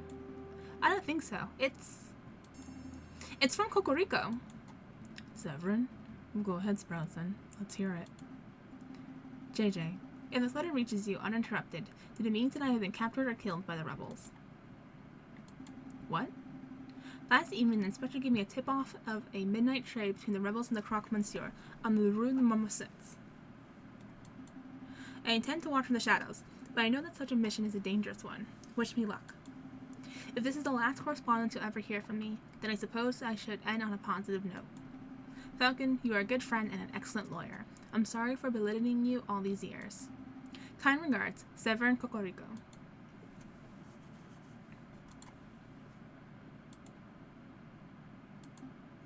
Is this for real? There's no way. This letter has to be some sort of setup. It's Severin's handwriting. Where do you think he is? I don't know. Why would he go alone? I don't know. But we have to go help him, right? I mean, if that trade was at midnight last night and it's 10 o'clock now, he might still be okay. Maybe. I don't know. Come on, Falcon. Pull yourself together. We've got to act fast while there's still time on the clock. You're right. Sparrowson, grab your coat. We're going to save Severin. Really? Are you serious? Absolutely. I know we can do it. With all the investigating we've done over the last couple of weeks, I think we know the rebels better than they know themselves. We can find them, we can outwit them, and we can bring Severin home alive. Wow, you're bursting with confidence. But where are we going? Was Severin's letter not clear? He was investigating the Rue de Marmoset, so that's where we should start. Yeah, let's go. Alright, let's go. Let's go save Severin.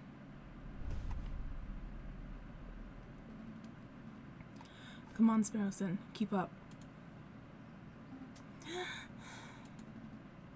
No time for wheezing. If Cocorico was last seen around here, then there has to be a clue nearby. Right. Slut. My microphone's in the way. Blood! There's a pool of blood here. It looks fresh. Cocorico's?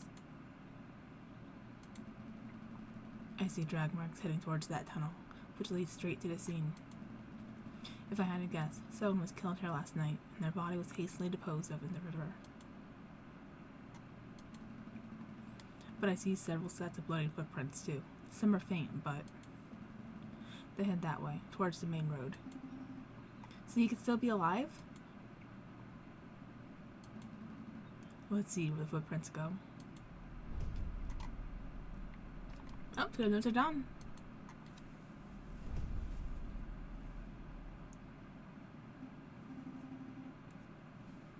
Here, the footprints leads right into Notre Dame. It seems that way. Unbelievable. Where's a friar when you need one? Forget the friar. Let's keep following the blood trail and see where it ends up. Wait a minute, Falcon. Shouldn't we get the police involved before we go any further?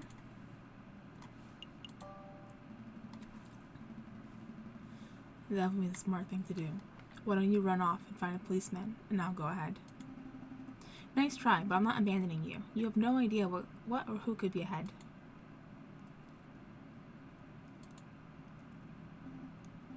Hey, wait up. That leads straight down to...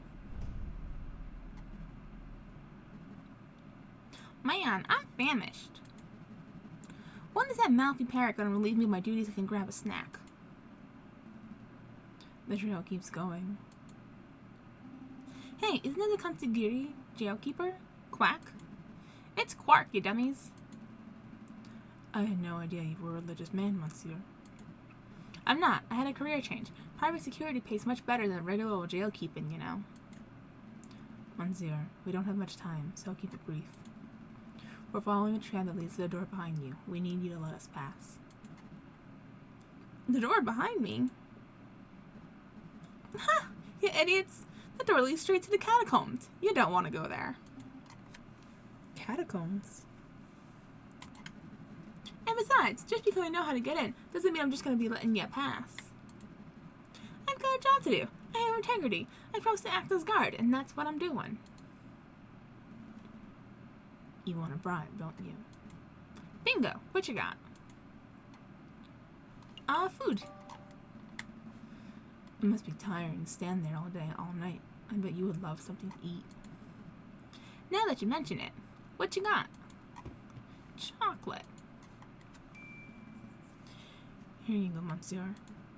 Aw, yeah, that's a jackpot right there. Gimme, gimme, gimme. Ow.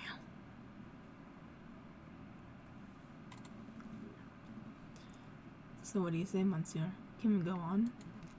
Oh yeah, no problem. That's the door behind me. I ain't stopping ya. That's the door to the catacombs? It's that simple? Yeah, it's that simple. What were you expecting, a hidden bookcase or something? Go on, go look.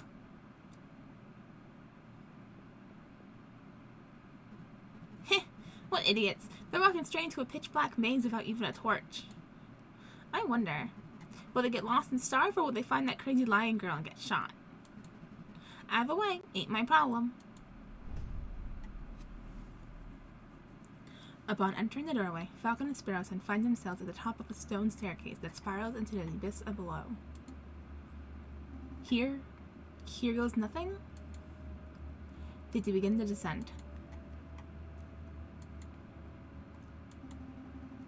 I knew an underground passage would be dark, but this is ridiculous. I can't even see my hand in front of my face. Just keep putting one foot in front of the other, Sparrowson. Ah, I think that was the last step. Now it's just twisted tunnels ahead of us. I should take out smoking. If I smoked, I would have a match right now, and I would be able to see where we're going. Plus, you know, all the health benefits, and I would probably be calmer. Keep it together, Sparrowson. I know. I'll unravel this loose thread from my jacket. We can just trace the string to find our way back if we reach a dead end. Ah, good thinking. just like Theseus and the Minotaur. Wait, there aren't any Minotaurs in here, are there? Head of a bull, body of a bull? Scary stuff. That's not. Actually, never mind. It feels like there's a gap in the wall here. I guess the path branches. I can feel a slight breeze coming from the passage to the left. The air seems a little more stagnant to the right. Let's take the stagnant path, because we want to go into the catacombs, not out of the catacombs. The air gets more stagnant the deeper we travel into the tunnels. Let's press onward. The walls feel weird and bumpy. What kind of stone is this? I hate to break it to you, Sparrowson. That's not stone. Wait, so what is it? Well, we're in a crypt. Oh dear. I thought we were dealing with 1 or 2 coffins, not walls of skeletons. Keep it together, Sparrowson. Servant's life is on the line. You're right, I have to stay focused.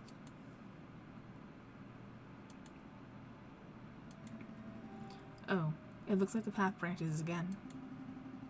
Are my eyes going funky from the darkness, or is there a glimmer of light coming from the right path? No, I see it too. There's definitely some light on that side. Follow the light. It's definitely getting lighter. I can see my hands again. But that might just mean that we're getting close to an exit, right? Maybe this has all been a wild goose chase. Hush. Listen. Voices? Voices. We're getting close. Wait, Falcon, aren't you scared? Terrified. There they are. Ask one more time. What is your name? Are you with the police? The Royal Guards? Speak, bird. Man, Beaumont, we've been here all night, and he simply ain't talking. He didn't react to coaxing. He ain't react to torture. Maybe it's time to, administer some justice. Justice? That word. Oh, the rooster finally crows. You want to know who I am? Fine. My name is Severin Cocorico. I am the public prosecutor for the Cour d'Assises. Well, Sevy, it's been a pleasure, but we can't be having spies run around our base of operations now, can we? So without further ado, I hereby sentence you to... Wait a minute, Piero. This is no ordinary spy. 'Cause he's a prosecutor? No, because he's the bastard who condemned my father 10 years ago. Whoa, are you sure? I had my suspicions when I saw his smug air of arrogance, his holier-than-thou glare. But now that I know his name and occupation, there is no doubt. Do you remember, Bird? Do you remember the trial of a homeless lion in the winter of 1835? What was your father's name? Jean Beaumont. What were his crimes? His only crime was trying to feed a starving child. He took a handful of vegetables from a grocer's stand, not out of greed, but out of sheer desire to see me survive. And he was seen by a policeman, another arrogant cockerel like yourself, actually. So my father was thrown in jail. He was dragged to court. I had the privilege of watching the proceedings from the stands. I remember your sharp words. This man is a thief. This man is a scoundrel. He deserves the harshest punishment possible for his crimes. You didn't care about the consequences. You didn't care about why my father did what he did. All you cared about was fulfilling your lust to see a criminal behind bars. My father received a sentence of 5 years. He died on his 3rd. Do you remember him? Mademoiselle, in all my days as prosecutor, I have seen over thousands of cases. I'm not going to remember a single bread thief. You rotten Connard, we're all just insects to you, aren't we? Who cares if a child starves on the streets, as long as you put enough criminals behind bars to meet your quota? Am I right? Your silence speaks volumes of your guilt. Severin Cocorico, you have been tried by the people of the Second Republic. We have found you guilty on the counts of conspiracy, of the murder of the Croque Monsieur, and the murder of my father, Jean Beaumont. Oh, I have been found guilty? Mademoiselle, if you want to shoot me so you can fulfill your revenge fantasies, then by all means, shoot me. But don't pretend for a moment that this mob resembles a court of justice in any form.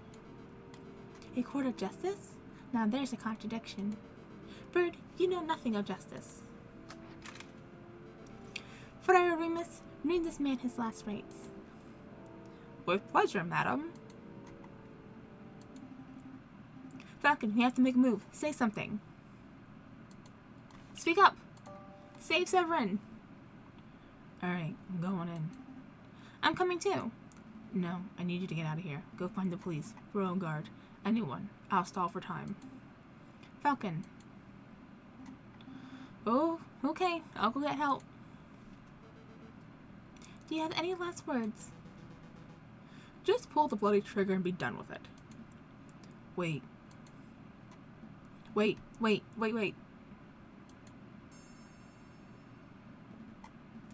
He's right. This is a terrible trial. There's no evidence, no defense, no examination of the facts.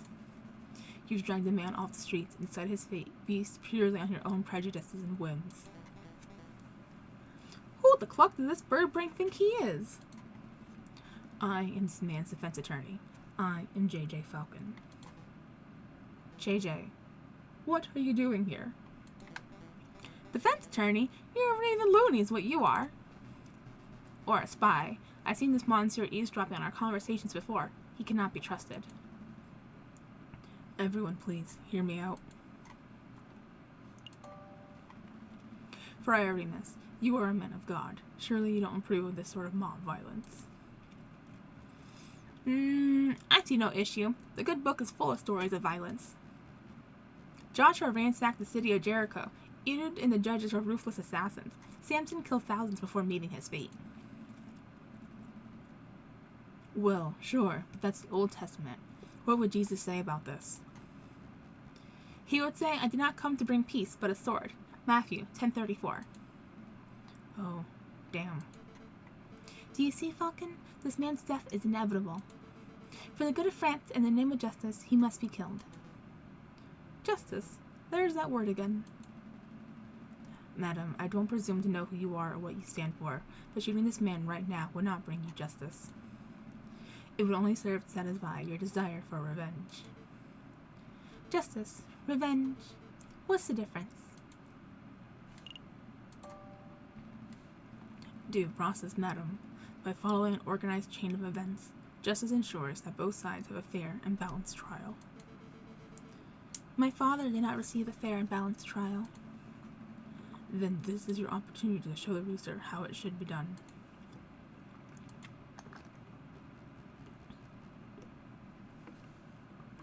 Madam, surely you aren't entertaining the words of this heathen. Fine, Falcon, we'll play with this your way. We shall have a formal trial for the murder of the croque monsieur. Excellent. Shall we head back to my office and file the necessary papers? Don't take me for a fool. You'll walk us right into a trap. We shall have the trial right here and now. Right here? In the catacombs? It's as good a place as any. I suppose we'll be needing a judge. I volunteer. No thanks, Piero. We're trying to form a courtroom, not a circus. Aww. Just go see what the security's doing, Piero. We don't want any more spies wandering in. Radio. Perhaps I can be a help, madam. You know that I'm a pious man, after all. Okay, Remus, you can be our judge, and I will lead the prosecution.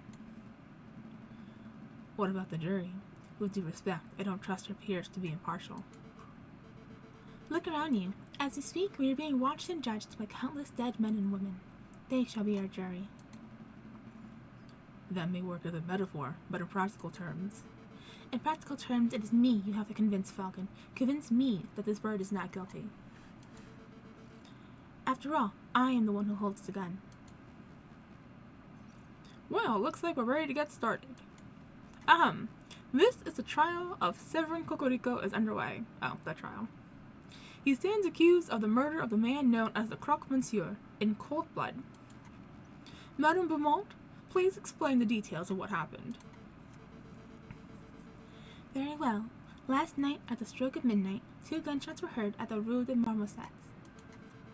Pietro alerted us, and we managed to arrive before the police did. On the scene, I saw the man known as the Croque Monsieur, a good friend of ours, lying in a pool of his own blood. Standing over the body, I saw the murderer, Severin Cocorico, still clutching his murder weapon. Am I to understand that you did not witness the crime firsthand, madam? That you only saw the aftermath? Yes, but one of us did happen to see the incident itself.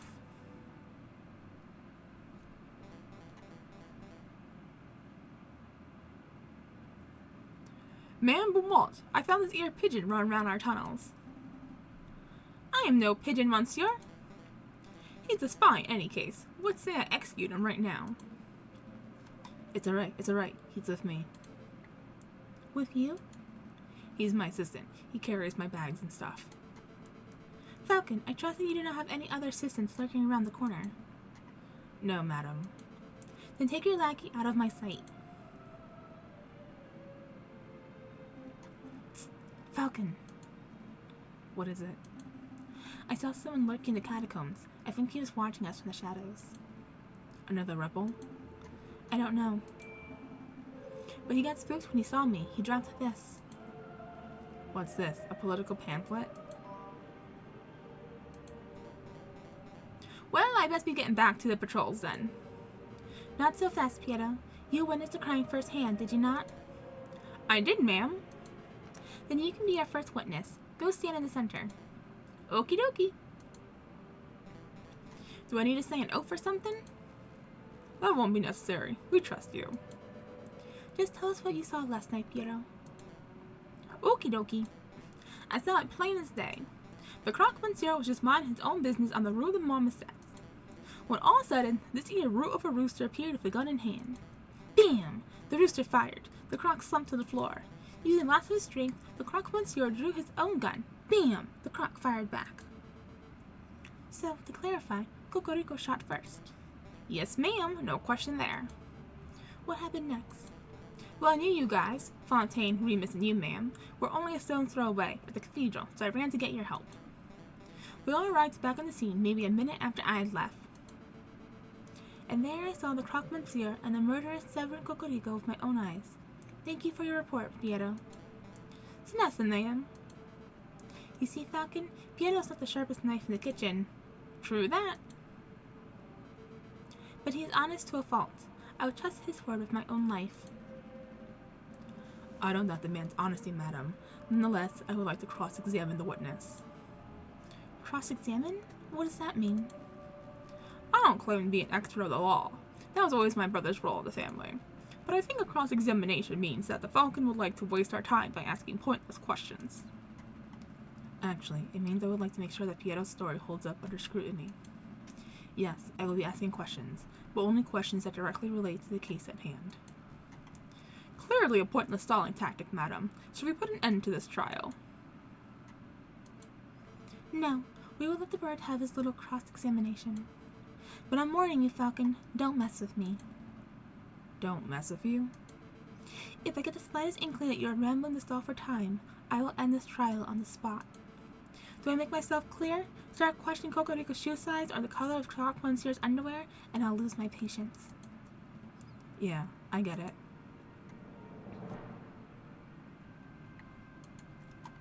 I saw it plain as day. The Croque Monsieur was just minding his own business in the Rue de Marmoset, when all of a sudden, this rooster appeared with a gun in his hand. Bam! The rooster fired. The croc slumped to the floor. Using the last of his strength, the Croque Monsieur drew his own gun. Bam! So, it was nighttime, and we know that the, lamps are all broken. So you couldn't have seen it. You claim you saw the incident as plain as day? Yep, plain as day. The crime occurred at night. Pietro, I would like to remind you that this crime occurred around midnight, in February, on an overcast, moonless night in an unlit alley. What's your point? It would have been dark. So dark that you possibly could not have correctly identified the people involved. Hey, I swear I saw what I saw. Hold on, Falcon. You slipped up. You see, the alley was unlit, but I distinctly recall there being lanterns over Rue de Marmoset. Oh, that's right, that's right. We live in La Ville Lumière. There's a gas lamp on every street. You're right, Madame Beaumont. Their street lanterns overruled the marmosets, but they wouldn't have been any good. The glass! The street lamps overruled the marmosets were broken. They are completely non-functional. As proof, I present the glass shards that line the alleyway. These shards originate from the panes of the broken lamps. And I still got the holes in my shoe and the sole of my shoe. Double proof. Those glass shards could have come from anywhere. You can send one of your underlings to see the broken lamps for themselves if you want. And waste more time? I think not. This sounds like a stalling tactic. Excuse me, Madame Beaumont. I don't remember whether the street lamps were or were not broken, but I do remember that we had to use a torch to light up the scene. Hey, whose side are you on? I'm just saying, Falcon might be right. It was particularly dark, so it's possible that there weren't any lit street lamps. Are you saying I'm a liar? I thought we were buddies. Stop quibbling, both of you. Maybe the lamps were broken, maybe they weren't. It doesn't matter.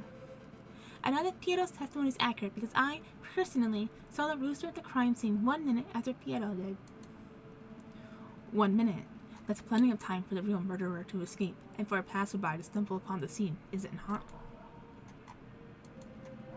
You must acknowledge that it is a possibility. I acknowledge nothing. There is an inkling of doubt. You know that there is a slight notion that Piero may be misremembering what he saw. Don't badger the prosecution, Monsieur Falcon. I wasn't badgering. On to the next witness. Madame Beaumont, do you have anyone in mind? I do. There's someone among us who is something of a gun connoisseur, a man who knows everything there is to know about the craft of weaponry. Oh, that's me again! Shut up, Piero. Get off the stand. Yes, ma'am. I call Fontaine forward. Very well. Now, Fontaine, is it true that you're a gun specialist?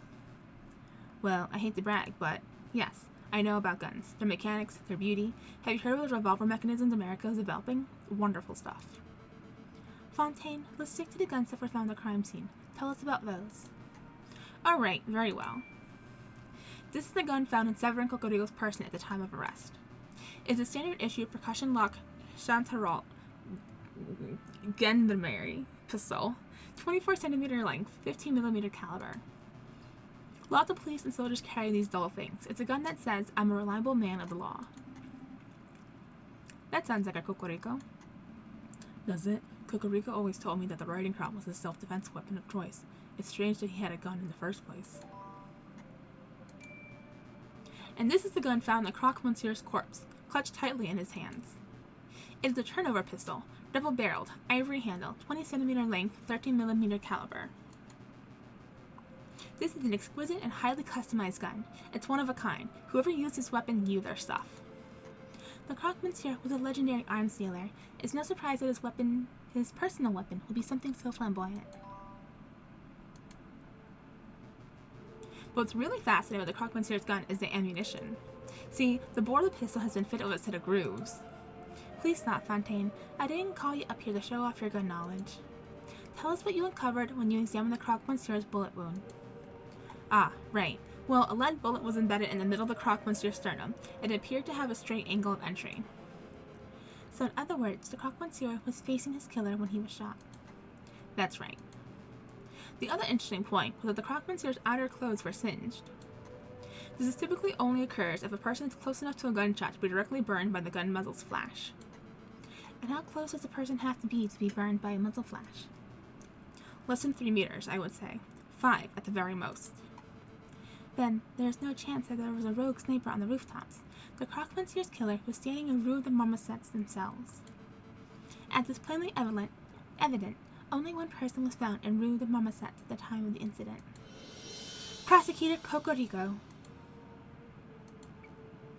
Well said, madam. I think you just unequivocally proved this bird's guilt. Not so fast. I would like to cross-examine the witness. I don't think so. You're overstepping your bounds, bird. Let the lawyer try, Remus. When he fails, there will be absolutely no doubt to anyone in the room that Cocorico is nothing but a bloodthirsty murderer.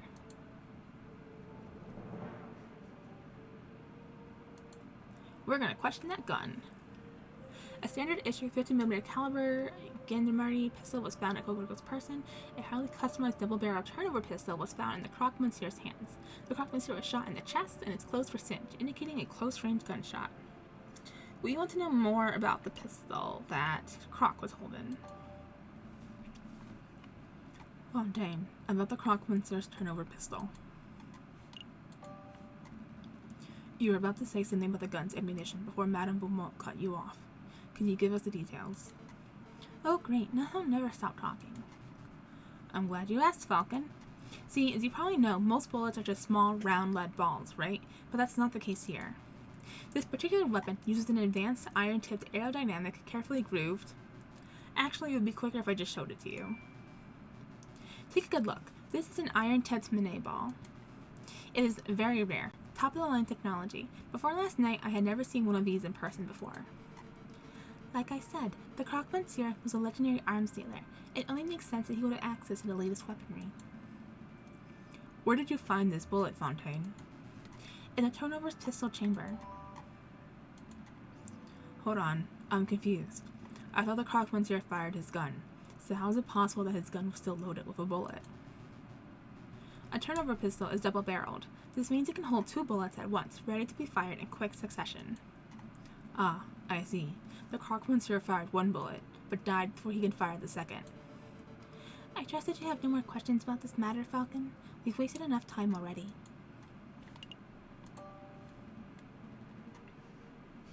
Not yet. Where's the other bullet? What other bullet? The fired Minet ball. There were 2 shots that night, remember? One from the assailant and one from the crocodile. I scored the scene for a couple minutes, but I couldn't find it. It's a pity. It would have been great to have 2 of these magnificent bullets. Madame Beaumont, did anyone find the fired Minet ball in Kokoriko's body? And his body? You are asking if Kokoriko was wounded by the bullet. No, that much is plain to see. So again, I must ask, where's the fired Minet ball? Oh, I don't have any clue. What are you trying to get at, Falcon? Isn't it obvious? The bullet wasn't embedded in the alleyway wall, and it wasn't embedded in Kokoriko. That means the bullet hit the murderer, the real murderer. It must still be embedded in whoever attacks the Croque Monsieur. A ludicrous notion. It makes perfect sense. The double-barrel turnover gun, the missing bullet. Fine, I'll humor you.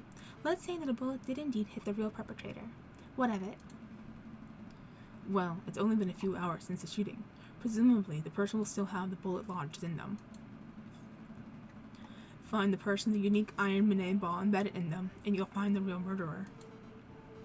That's reasonable, but we don't have time nor resources to search every citizen of Paris to uncover an injured gunman. You don't have to search everyone in Paris. I believe the murderer to be someone in this very room. Oh? You think we have a traitor in our ranks? I do. This was obviously a planned attack. Someone invited Kokoriko and the Croque Monsieur to the same place at the same time in order to create a setup. Only someone with rebels connections can engineer such an event.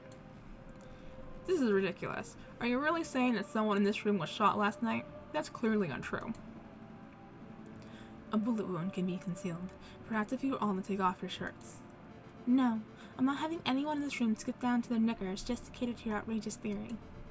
If you can't think of a more reasonable way to prove your stray bullet theory, then we end this damn trial here and now. A more reasonable way? I have a more reasonable way. What are you thinking, Falcon? Isn't it obvious? We have the perfect way to uncover whether someone has been shot. It's a genius solution. That goofy machine.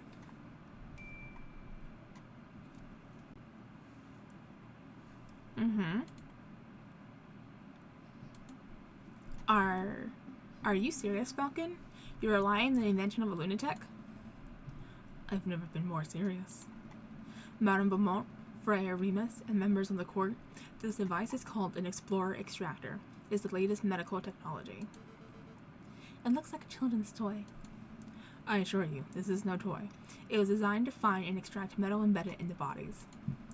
A battlefield bullet finder and remover, if you will. I'm intrigued. So you're saying that you just swing the device around and it finds bullets in a person? Yes, sort of. I don't know. We haven't had a chance to practice with it, really. Madam, these birds are playing you for a fool. There's no way that such a device exists. We have seen this device work with our own eyes. Sproulson shall demonstrate. Me?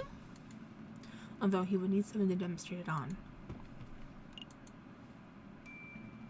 Here we have an iron-tipped mini ball, a present by Fontaine moments ago. Observe, I place a bullet in my closed fist. It now represents the fired bullet that is currently embedded in the murderer's body. Allegedly. Now, Sproulson will demonstrate what happens when my hand is scanned with the Explorer extractor device. So, I just did this and... It's humming and buzzing. Is it really detecting that bullet? Absolutely. What an intriguing device. Hey, what would happen if I were to hit extract right now? Please don't. You remember what happened to that steak, right? My, what is this feeling? It feels like power. Don't let it get to your head. Okay, I'm convinced. Falcon, Sproulson, you can perform a cursory scan of each of us with that device of yours. You must stop humoring these morons, madam. What good is this doing us? Remus, they may be morons, but this test will grant us certainty of the rooster's fate. I cannot afford that time. Hey, Falcon. What will happen if the murderer is someone not present in this room? It most likely isn't. What? I'm stalling. Falcon. Get a move on, you two. I really must express my displeasure that you are going along with this farce, Madame Beaumont. Let us end this trial right here and now. You can get the justice you so crave. Don't worry, Remus. My patience for this bird brain is wearing thin, too. When this asinine scheme of his fails, he will face the consequences. Lackey Bird, scan the rooster first. He is the prime suspect, after all. Okay.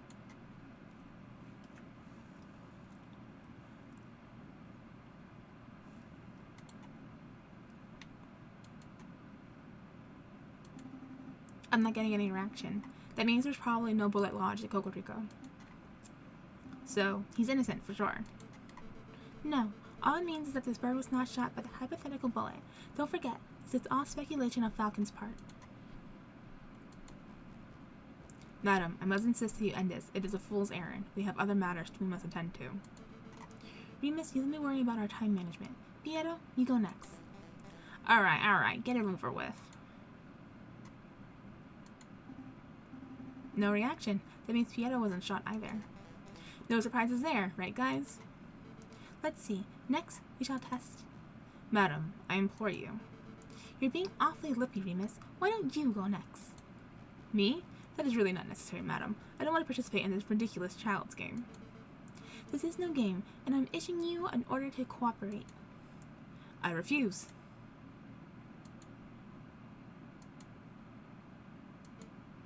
Piero, please restrain Remus. With pleasure, ma'am.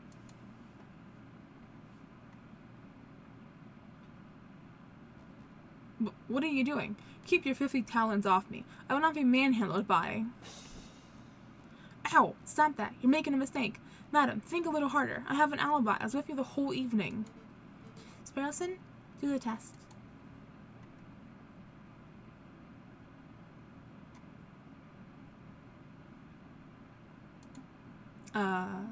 Falcon? I'm not getting any reaction. That can't be right. Do it again. There's nothing. Friar Remus has not been shot, as far as this device can tell. The utter nerve to manhandle a man with a cloth like that. As I said on the floor, madam, I was with you and Fontaine for the entire evening. I cannot possibly be in two places at once. But you have a twin. It's true. You were sitting in my line of sight exactly when the murder was supposed to have taken place. As was I. Right. Fontaine was sitting with us too, so that rules him out. And I know that I didn't perform the murder, obviously. Which means that every suspect has been accounted for. Go sit down, lackey. Your job is done. You realize what this means, don't you, Falcon? Your little test failed. Your hypothetical bullet theory turned out to be unsubstantiated speculation, pure guesswork. Shall we end the trial, madam? Wait, there must be someone we're not accounting for. I just know it. There is someone else who could have been the shooter. I know who it is. Where's the judge? Him! The twin. Friar Remus, how is your brother? A man named Romulus. My brother? He was forced to flee the country by our oppressive government. You and I both know that isn't true. Your brother isn't still in France. In fact, I think he's lurking in these very catacombs right now. An absurd notion. Your theories are getting more and more outlandish, Falcon. Where is your evidence? Oh, I know. I can answer this one. Miss, I found this in the catacomb tunnel. An introductory guide to the Cult of Reason? Thank you, Sparrowson. Now, Friar Remus, does this pamphlet look familiar to you? No, I've never seen it before in my life. Are you sure? Are you sure it doesn't belong to your brother Romulus? No, there are many cultists in Paris. Maybe it belongs to one of them.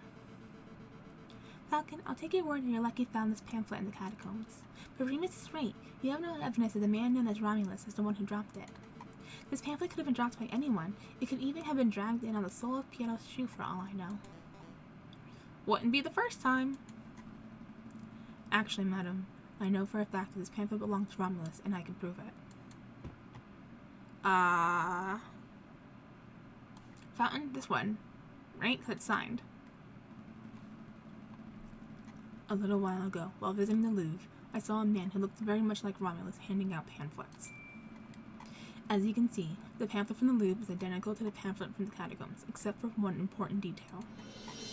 Romulus signed the Louvre pamphlet himself. No way! My brother wouldn't do something so foolish. Do you see, right here on the cover page? That is Romulus' signature. I admire your tenacity, Falcon, but something's blatantly wrong with your evidence. We know that the brother of Friar Remus is named Romulus, but this Louvre pamphlet of yours is signed Silvius. Clearly an alias. Romulus is on the run from the police, so he must have changed his identity. That's a plausible theory, but it's unsubstantiated. How do we know that this pamphlet was signed by Remus's brother? The pen!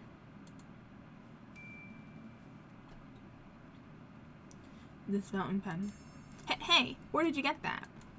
Is it my brother's or mine? Wow, Remus, your mouth is almost as big as Romulus's. Anyway, I believe it's yours. Sparrowson happened to find this pen in your robes just a few days ago. You mean he stole it? Let's not argue over semantics. What's important, and what you just admitted, is that you and your brother both own pens just like this one. See, these pens are unique in that they contain green ink, a very unusual choice of ink color. A very evil choice, too. Well, yes, but more importantly, it's the same ink that was used on this signed pamphlet. Since there are only two pens, there are only two possibilities. Either Remus Remus has been signing off on an atheist cultist propaganda. I would never do such a thing. Or his brother has been using his identical pen to sign cultist propaganda, the same type that was found in these catacombs. Impossible! My clumsy oaf of a brother lost his pen a week ago. Oh, so then the only explanation is that you lent him your own. No, you see, it doesn't matter how you cut it, Friar. One way or another, you and your brother are tied to the cultist pamphlet. Admit it. Confess. Falcon, enough. You've made your point. You're asserting that the friar's pen ties him to the cultist pamphlet. I get it. This is all tenuous, wouldn't you say, madam? No question. Falcon has suggested a theory that hinges upon a theory that hinges upon yet another theory. It's not hard to prove by any measure. He may be very well wrong, but at least he's logical. His theory is self-consistent. What are you saying, madam? Falcon, where did you say you found this leaflet? The unsigned one, that is. Oh, down the catacombs tunnel, through the fork and on the left-hand side. Fontaine, Piero, go see if you can find anyone dawdling where they shouldn't be.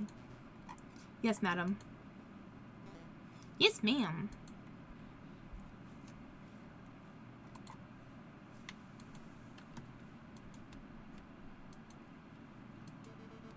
In a moment, one of two things will happen.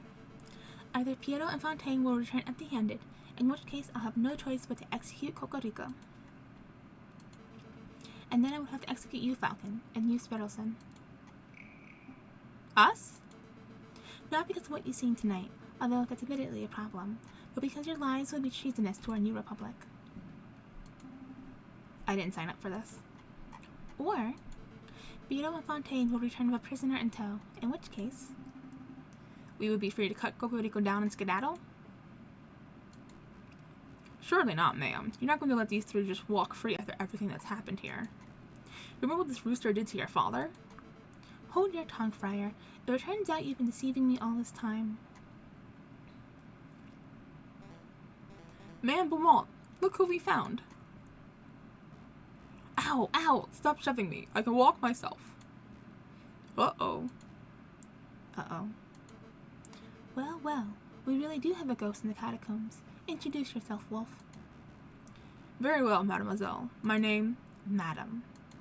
Right, madam. Whatever. My name is Sylvius. Don't you mean Romulus? The alias isn't fooling anyone, Your Honor. Alright. I'm Romulus, twin brother of Remus, and loyal servant to the rebel cause. That's the whole truth. He's telling the truth, madam. Long live the Second Republic. Right, guys? I have a lot of questions. Both for you, Romulus, and for you, Remus. I don't appreciate being lied to. It seems you have your hands full, so we'll just be taking our leave. Not so fast, Falcon. Your theory is still unproven. If it turns out that Romulus has no bullet in him, then you would have no evidence to implicate him in the Croque Monsieur's murder. Cocorico will still be the prime suspect. The bullet? In me? Ha! Ha! What are you guys on about? Spare me. Fontaine, hold him down. Hold me down? Ow! Ow, ow, ow! Sparrowson, do your test. I'm on it.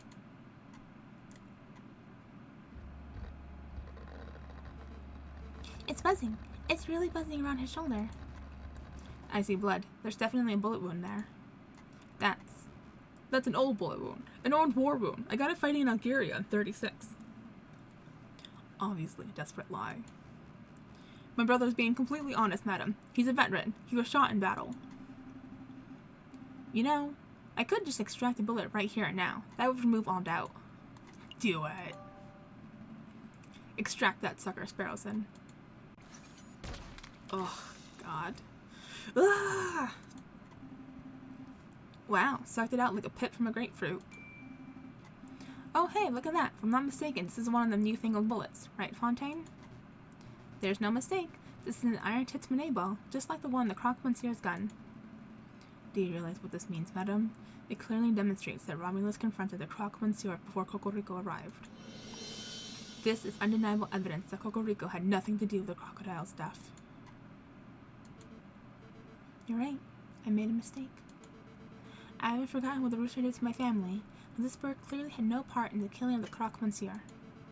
Therefore, I cannot honestly call him an enemy of the Second Republic. Your friend is free to go. Fontaine, cut the rooster down. Right away, madam. Thank you, madam. For what? For giving us an opportunity to show you what justice looks like. Before, you asked what the difference is between justice and revenge, and I replied, due process. Well, it was crude and messy, but today you gave us the chance to show you what due process looked like.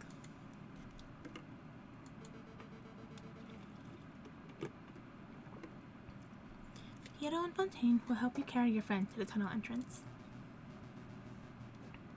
We're on it, madam. Will you be okay by yourself with the two wolves? These toothless old dogs, I think I'll manage. Of course.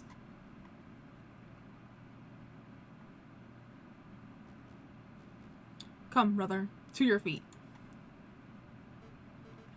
So, cultists. Cultist is such a strong word. Listen, mademoiselle. Don't mademoiselle me. I shall be asking the questions here. Tell me, friar, are you a cultist too? Madam, I am just a humble servant of God. Ugh. You never realize how poisonous your words are. You've been spewing lies since the very start, haven't you? Madam. At least tell me why you two killed the Croque Monsieur. Because... Allow me, brother. You want to know the truth? We want exactly the same thing as you.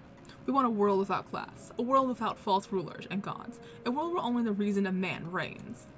A world of true equality and fairness. That is what you strive for, no? But you cannot achieve such a goal without violence. Your methods are too passive, too naive. So we set up a situation where you would be forced into action. Make the government look like the murderers to the rebels, and make the rebels look like murderers to the government. Then you would be forced to take up arms. Another lie. But that was the truth. You claim that you want equality, but you just want a world where you stand above everyone else. A world where carnivores reign. You're a rabid animal at heart. Heh. You got me. But can you honestly say that you never wanted power for yourself? You're a carnivore too, don't deny it. No, I've never wanted power. All I've ever wanted was a world where no child has to grow up without a father. Did you know that the Croque Monsieur was something of a family man? He once confided in me that he had 5 children and a late wife. I had no idea. Tell me, Romulus, do you have children? Me? Pfft, no. Mademoiselle, I...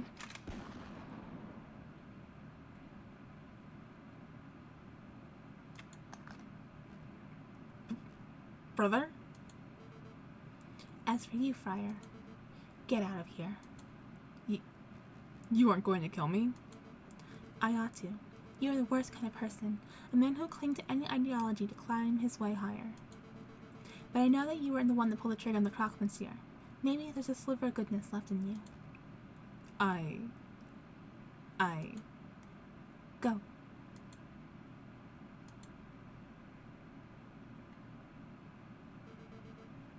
Is this what justice looks like? It's so uncaring.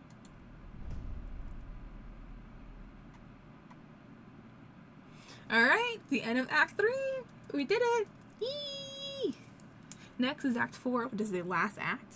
It's wild. I hope you guys enjoyed this act. This was a wild ride. We thought we were just going to have more rebel investigation stuff going on, but then we had to save Severin. And a wild, impromptu lawyering. Wild. I'm glad that Ms. Beaumont was willing to let us have this trial instead of just shooting everyone. She very well could have done that. But yeah, very interesting. Very absurd. Very absurd. So yeah, that's the end of this video. Hopefully, I just lost my train of thought. Hopefully you enjoyed it, and stay tuned for the next one. It's a very interesting ending, very good ending. So yeah, please leave your comments down below. What you thought of the case, what you thought of the whole nonsense with having to say Cocorico about the twins, the twin wolves, and everything. That explorer extractor sounds so incredibly painful on the extracting it. I like cringed when I heard it come out of Romulus. Just ugh, gross. But yeah, please remember to like and subscribe if you haven't done so already. It really helps the channel grow. And I'll catch y'all next time. Thanks for hanging out with me. Bye!